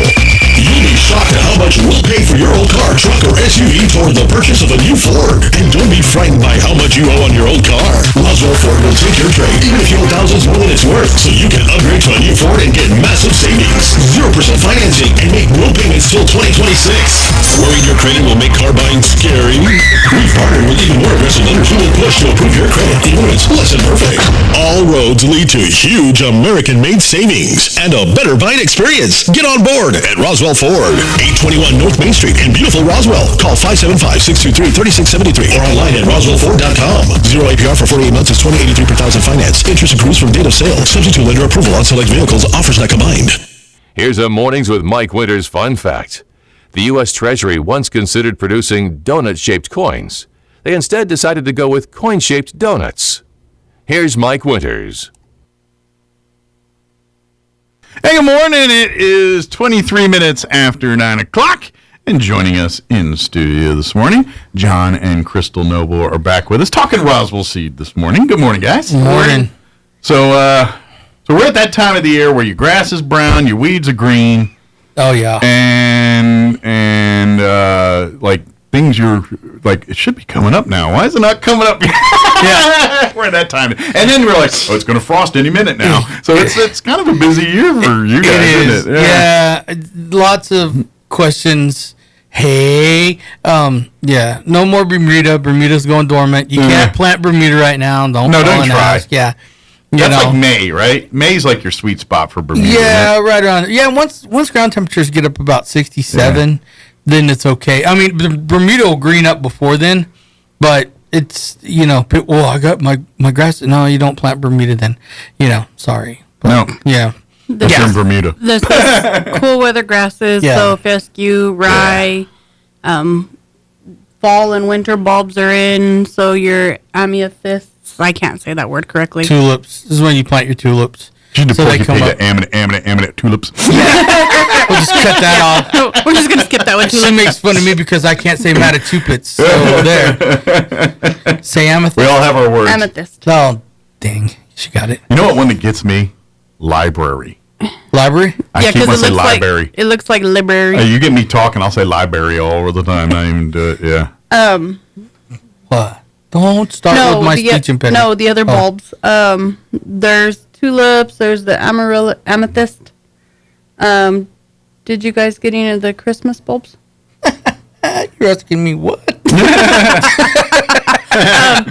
Pansies. We got pansies. Yeah, there we go. Plenty of pansies. Plenty of pansies. Yes. The pansies are out. So all you people are calling. Some homemade macrame plant holders. Yeah. Oh, okay. Yeah. One of our friends here. Kind of like the hanging basket. Yeah. Like crochet or like macrame. Yeah. Yeah. Yeah. One of our friends here. Her name's Lauren. She has a lot of time because there's no way in that I'm going to sit there and make those knot deals. They're the real Spider-Man. Yeah. That's like shooting the web. Macrame. She's probably not the person that you want to have tie you up because you're not going to get out. I got a knot for that. Yeah, I got a knot for that. Yeah. But really cool. She came up with some really cool designs, and that's awesome. So we got them down there. Some are small, and some they're are very large. Like strong. Yeah. Like you don't you could hang some pretty beefy plants on these things. We kind of did. Weren't supposed to, but we kind of did. You pushed the envelope. Well, I like because we have. You mean this Roswell Sea boys pushed an envelope? Yeah. No way. I kind of had them like hanging up, and I was like, well, if I do that, I'm going to bend the the hook thing that it's on. Oh yeah, the macrame held up fine. Yeah. The whole board came down. Yeah. The hook. Yeah. But I did. I kind of like hung on it, and I was all like, wow, I was pretty impressed. Yeah. Yeah, it's not bad. Yeah, they're not designed for big men to Tarzan. No, but if you're in a pinch and got to lasso a kid, they can work great. So we are a roping community. Yeah, we are. So we did our final harvest for this year on honey. Okay. So there's not a whole lot left, but there is some honey. Good deal. So was this year good, bad, about the same, indifferent? Indifferent. Okay. Yeah. Well, we ran into. She couldn't do it, and wouldn't let me go do it. We've had weird weather too, and that does impact that. When you get the hot, cold, that fluctuations, that's not good for cycles and things like that. No, but since somebody has developed a reaction to bee stings, I don't think it's a reaction. He you probably shouldn't be doing that. Yeah, there's a lot of things. Allergy issue with that. That's not good. Yeah. So he's got like a 6-shooter of EpiPens. I don't have any of them. You're gonna be like a bandolier of them. So the other day I had to go out to do the final harvest. Well, she can't go out because what is she gonna do on her scooter? Sink in the dirt she's out not there? exactly mobile. Yeah. And if something happens, it's not like she could just like drive real easy. It'll be that scene from As Good as It Gets. Bees. Yeah. So a friend of ours went with me and took an EpiPen. I'm like, what are you gonna do with that? She's all like, I was told you're allergic, so if you get stung, I'm like, good luck in catching me. I'm pulling you out the hole. Yeah, because you ain't gonna stick that daggum thing in me. No. And her best response that I've heard was, well, as soon as you run out of air and pass out, I'll stick you. You know, and I'm like, no. You should film this just in case. Yeah. I wasn't there. Yeah, she wasn't there. Well, what's even worse is we go to the bees, and then I tell her, I'm like, oh, so if something happens, this is how you need to get out of here. You know, type of deal. Right. Sure. Yeah. Now, just you was curious because I see the stuff on. Do you use like the smoke and all that to kind of calm the bees? Oh, yeah. All that? Yeah. I send our bees to like the Mayo Clinic after I'm done. You got that little thing that like Pope thing that makes the smoker. Yeah. Popes and beekeepers. The only people I ever see that have. Great terminology. You got the poker? Boy. And it's only Monday. Generally, you know, bees are pretty docile if you get them at an even temperature of the day. You know, really early in the morning in the summer when it's around 75, 80-ish, they're not too annoyed. Okay. You go a little bit later in the day when it's warmer, then you're going to have... They're more dormant. They're more disturbed. They're like us. They don't like the heat, you know? They thrive in this kind of weather. They do their work in cooler temps and when lesser things are out. They're like females. Easily agitated. They are 99% females. And guess who agitates the best? Evidently me. But maybe that's your business card. Yeah, I agitate female bees. John Noble, female agitator. Yeah, there you go. Yeah. Could be a true statement. I'm part of the FA. But if you've been calling asking for honey, there's a little bit left. Okay. We got a decent harvest. But we're running thin. We lost a lot of hives. So we lost hives to cows, wax moths, flood. Just nature in general. Yeah, flood. Mother Nature was a little brutal this year. Yep. Yeah. So. Well, but this is, guess what? This is farming and ranching, folks. Yep.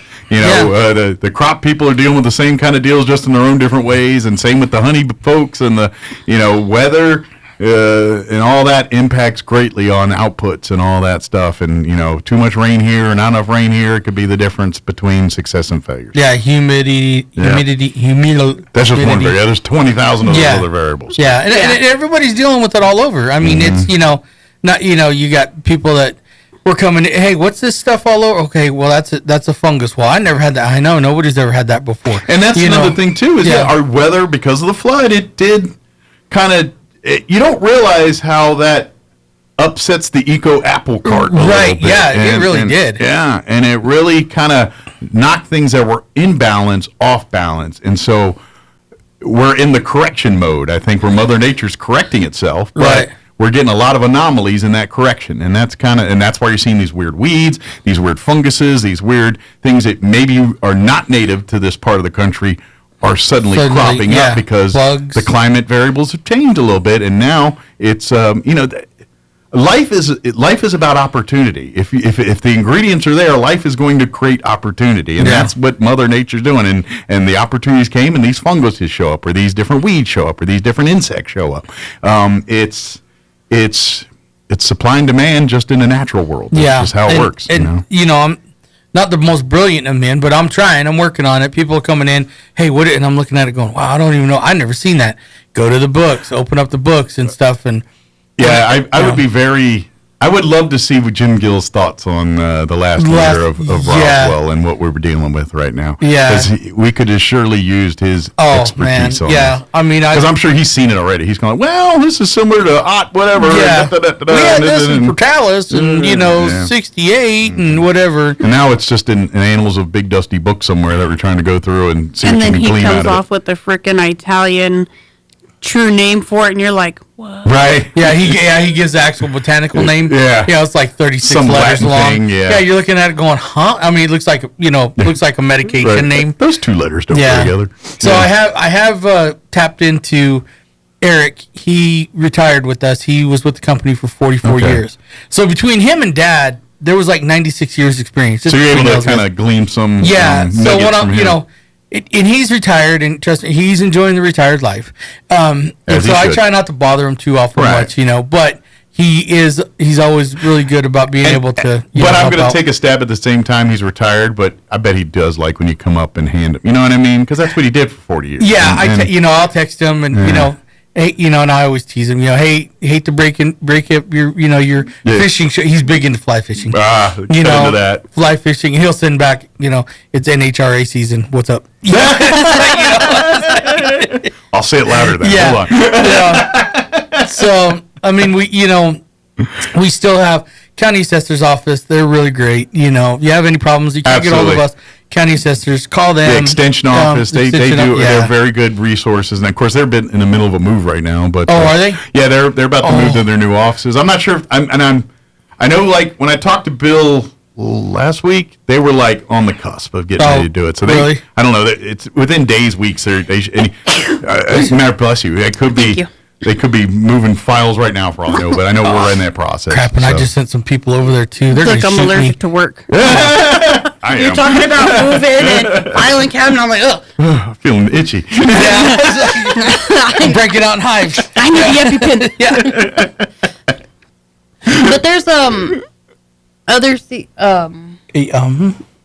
man, I need more coffee in my life. No, you had it. I haven't had it. I'm about to say, I don't see the big gelatinous cup of anything. The 40-pound pail? No, that's out in the truck. It's a 40 ounce. It's only 40 ounces. That thing's huge. And it's got a protein shake in it mixed with the coffee. Oh, yeah, that counteracts all the other crack that's inside of it. A protein shake coffee mix? Yeah. Wow. Espresso with the protein shake. No. Cornholio.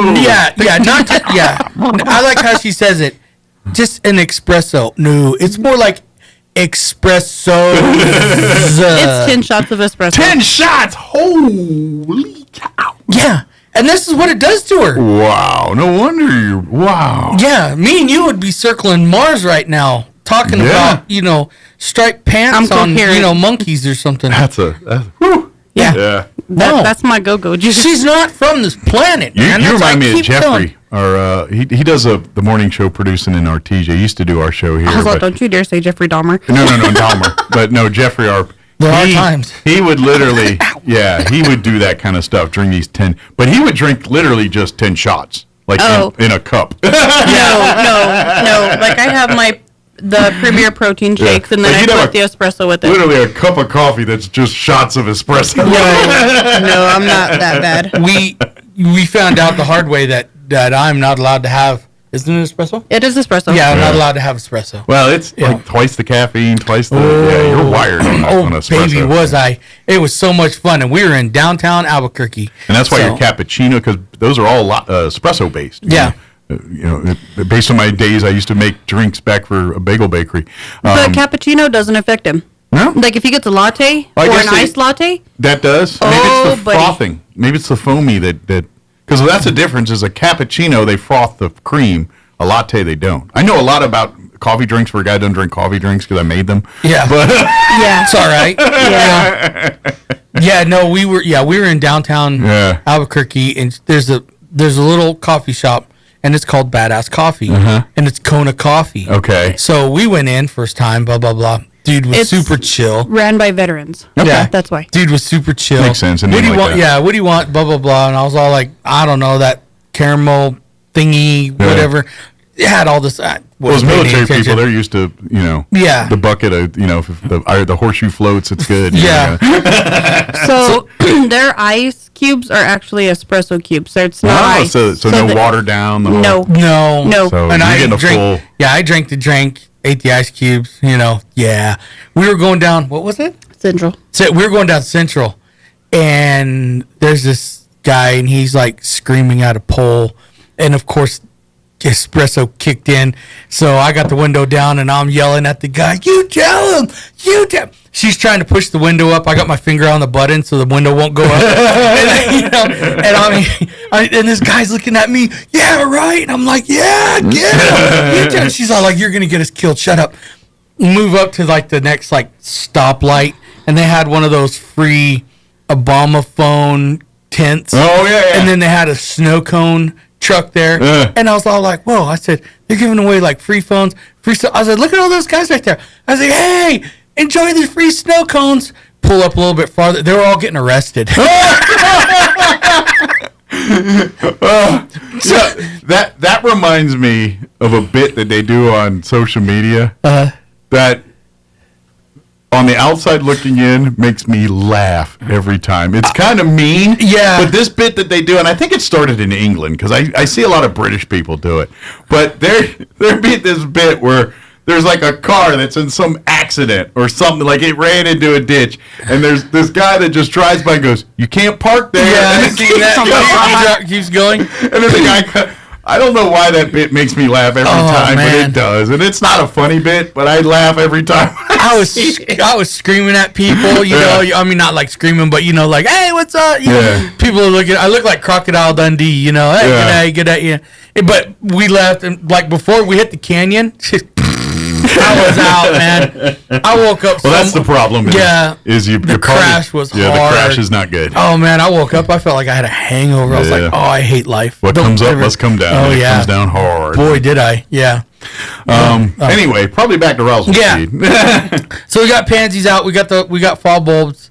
Now is the time that you're gonna be planting all your your fescue and your rye, your fall grasses. Yeah, your fall seeds. We have a new fertilizer package. Yes, the fertilizer packages I came up with. So this is kind of a this is the premises of it. Cocktail of it from what we're dealing with right now. Yeah, well, it's not really like a cocktail. Good gravy, my phone. Sorry. It's so you could buy fertilizer packages and who's calling? Gino. Oh. You can buy the fertilizer package. So it's going to be like your primer. You come in, you prepay. And it runs anywhere between like $100 to like $180, something like that. But it's going to be like your full season that you've already prepaid. It'll have your pre-merge in it. It's going to have your iron. It's kind of like your winter bag for your little... Yeah, more or less. And then like it'll have your fertilizer and it'll have all of that. You can come in and prepay.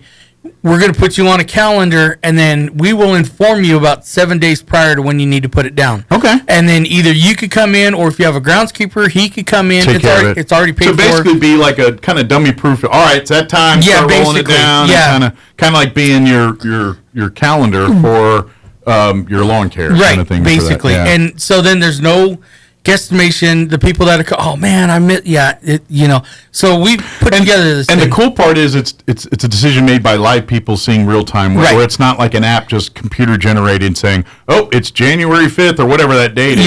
Time to do this. And your guys are looking, actually, we need to hold off a week because the weather stuff like that. The rain's going to be too bad. Let's push into this and stuff. It's the computer know-how with the human looking at and touching the grass, knowing literally touching the grass. Kind of get an idea like where you're at. I'm on the north side of town. Okay, so we're going to be looking at this time to this time. I'm on the south side of town. Okay, a lot. So earlier, basically, depending on where you live, you might get a different text. Just because your friend got one doesn't mean you're going to get one. Right. If you don't live near each other. Yeah. Right, and also depending on the type of grass you have too. That's exactly. So this is really customized to what you got in your. It's kind of like if you buy a brand new car and you get the thing and you got your Jeep or your truck's little.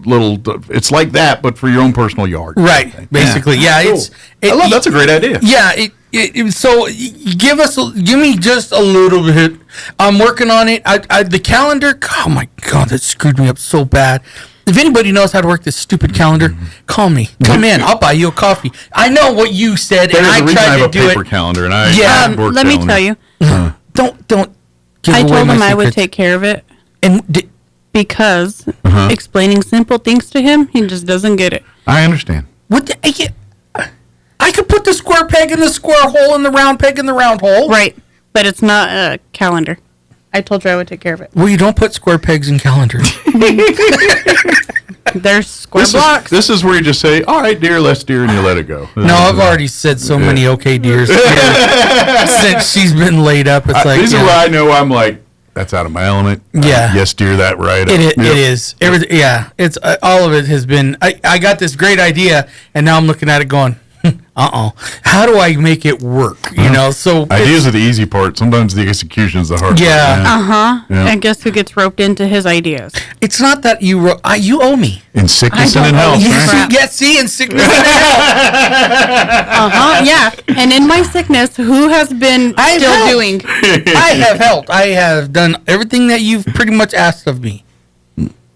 Literally. Yes, I have. Don't even start with the I have witnesses. Oh, do you? I do. Anyway, but we're working on it. I got the calendars somewhat. I have our calendar, like the shop calendar, but I'm trying to set it up for various landscaping businesses and lawn guys. And that's the problem that I'm kind of running into. Number one, I really suck at computers. Number two, I don't have the mentality to sit at a desk. You're in the dirt on guy. a computer. Yeah. I'm the guy that's outside and stuff like that. So, hit Control Z. Where the hell's the control? How come you didn't say CTRL? This is why you're together. You're each other's yin and yang. Yeah, but then she kicks me out of the way. Let me take care of it. And then she gets on my computer and she's all, God, why do you have that here for? Because we're going to move. Don't move that because then I'll never find it. It's like. Y'all just have different organizational skills. Yeah, that's all. we do. It works for you in your own world. And if you go into until you got to bring other people in. Yeah, you go into our office and one of the part-time girls that we have, she's cleaned. The library rack is perfect. I mean, Jim Gill's rolling in his grave. Yeah, it's like, but I still adhere to the Jim Gill way. So when you look at my desk, it looks like something blew up on it. Mm-hmm. I have all my toys, I have all my hats, and then there's a spot for my laptop computer, and then there's paperwork on either side of it in various forms of piles. Because that's the way Jim Gill did it. Yeah. And that's the way it's the only way you know. That's it. Yeah, don't touch that pile. Where's it at? It's in that pile. Where? I don't know. It's in that pile. If you come and clean my desk, I'm going to leave. You're going to have to just leave. Yeah. So, but that's what we've kicked it off already. Good deal. We've had a couple of customers come by the store here and ask about it. Say, hey, I'd like to maybe start this plan and let's see if we can. 3 or 4 packages, depending on size of lawn, depends on the package, and then if it's a cool season grass or a warm season grass. Sure. And it's basically kind of they're both pretty much almost the same. Little bit of different time when you're putting down your pre-merges. When we live in a world where everyone learns everything by watching a YouTube video, this is a perfect, really kind of compromise to that. Where it's like, you kind of get that YouTube feel you like. Yeah. But at the same time, you're getting a much more personalized and thorough process on how to do this for your yard, and the beauty of it is what works for you is not the same as the other, but it's customized. It's everything now. Unless you guys have the exact same yard, the exact same type of grass, then it's probably going to follow. But if one's on fescue, one's on Bermuda, or whatever it is, that's a whole different thing. Or it's other stuff too, other variables too. It's like but your dirt's higher concentrate of this mineral, therefore you're going to have to compensate here, where this one isn't so much. You're going to have to fill it with this, and it's hilarious. There's probably not a lot of things on the planet avaviable to someone like that. Short of you just knowing some guy that knows a lot of stuff about dirt and grass. We have. Naturally, everything around here, we're an anomaly. Mm-hmm. And we got people that come in. Well, I want a liquid fertilizers don't work well on lawns here. Well, why? And then you have to tell, because of the water, the soil, I used it, and well, then go back to wherever you came from, buy it, and bring it here. Sure. We don't carry it, that's always the thing I never got people did. It's like they come in here wanting you to do a thing, and they're always trying to say, well, I want it to be like this thing. Well, go get that thing if that's the thing. Why are you coming here and making me go through hoops? Yeah. And it was like, my thing's better than your thing, but you're not going to hear that, so I might as well go get your thing then. We had some people come in, they were all like, well, what are those plants? Those are pansies. Well, why, don't let the name fool you. Like Jim Gill says, pansy, if you're called a pansy, take it as a compliment. They're the toughest flowers out there. Yeah, they are. They can handle snow and cold weather. And, I can kill a pansy. She's like, hold my beer. Yeah. Or wait. It was. No. Was it the petunias? You killed a petunia and a pansy. Okay. If you do things like light it on fire, yes, it will. No. It's a hardy plant. She was, I want to put this in this really nice little hanger, and it's going to go right out here, and she's got like this bee staff with like honeybees on it, and I told her, put it on the wrong side of the house, it's not going to work. Here we go again. I'm in the business. Now, it's going to go. Sure. 4 days, went out there and looked and was all like, hey, your bucket of twigs out there looks really, I mean, it was dead. And yeah, put it on the east side of the house where it got shade, and no, it didn't make it. Needs the sun. Yeah, it needs the sun, and then she put it out on like a really, really windy day. Nothing surrounding it. There was nothing really blocking it. So I mean, it just got beat to death, and it's like, but she knew. There we go. Yes, dear. Go ahead, dear. Go. Yeah. I've been in combat. I know. Look at me all you want. Be nice. I'll take one of those wheels off your scooter and you'll be all. I can still walk. So, but yeah. So I mean, we're kind of like farmers. Farmers insurance. We know a thing or two because we've seen a thing or two. Right. Well, this is Roswell Seed in a nutshell. We've talked about this for 100 years. Yeah. That you guys have broken and screwed up more things to fix them to get to the right spot over that. You got 100 plus years of experience doing that. Yeah. And sometimes that's the best experience. Yeah. And that's it's. Yes, you can go by the book and all the thing, or if your people's like, look, I've been dealing with this dirt for 30 years. I know what this dirt's doing. I know what the dirt's supposed to do. And when it's not doing what it's supposed to do, I notice it more than other people do. Right. You know what I mean? So we actually had a good one. I didn't even know, south end of town, out there by like YO Acres and stuff like that. Well, I didn't know. I mean, there's these people coming in. We can't ever get anything to grow, blah, blah, blah. I'm like, caliche dirt, blah, blah. Trying to go through. One of the old men came in. And he was all like, oh, no. He goes, that's all backfill dirt from the base. He's like, there ain't nothing's going to grow out there. I'm like, oh, you got to be kidding me. And he's like, no. He's like, that's from way, way, way back then. And I'm like, oh, no wonder nothing can grow. Mm-hmm. But I didn't know that. Not until, somebody came in. Then you can find out what nutrients. Yeah. Oh, that's old base soil. Then I need to throw this, and this into it to get it to come back again. And here I am again, talking with our chemical people or, these intellectual scientific people that have to dumb themselves down to talk to me.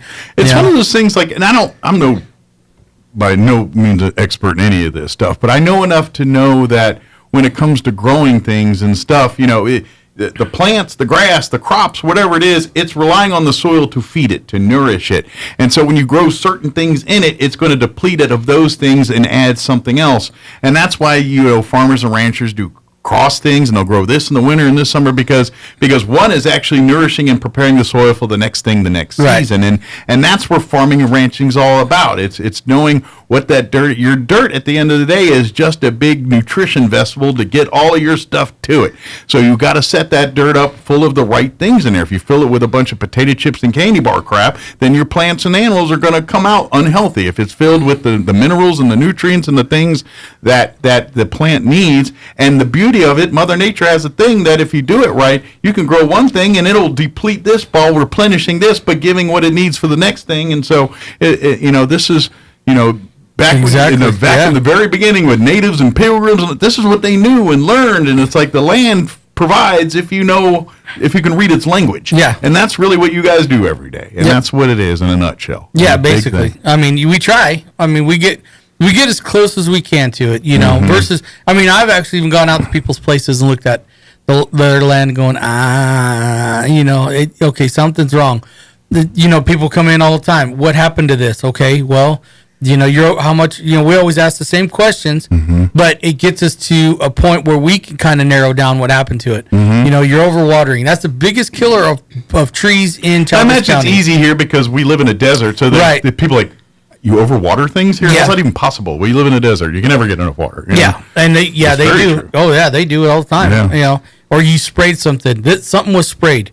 No, I didn't spray anything. You might not have, but what about your neighbor? Oh, I never thought of that. Yeah, he was out there doing something. There you go. There's your what do we do? Drench the ground, try to get the poison past it.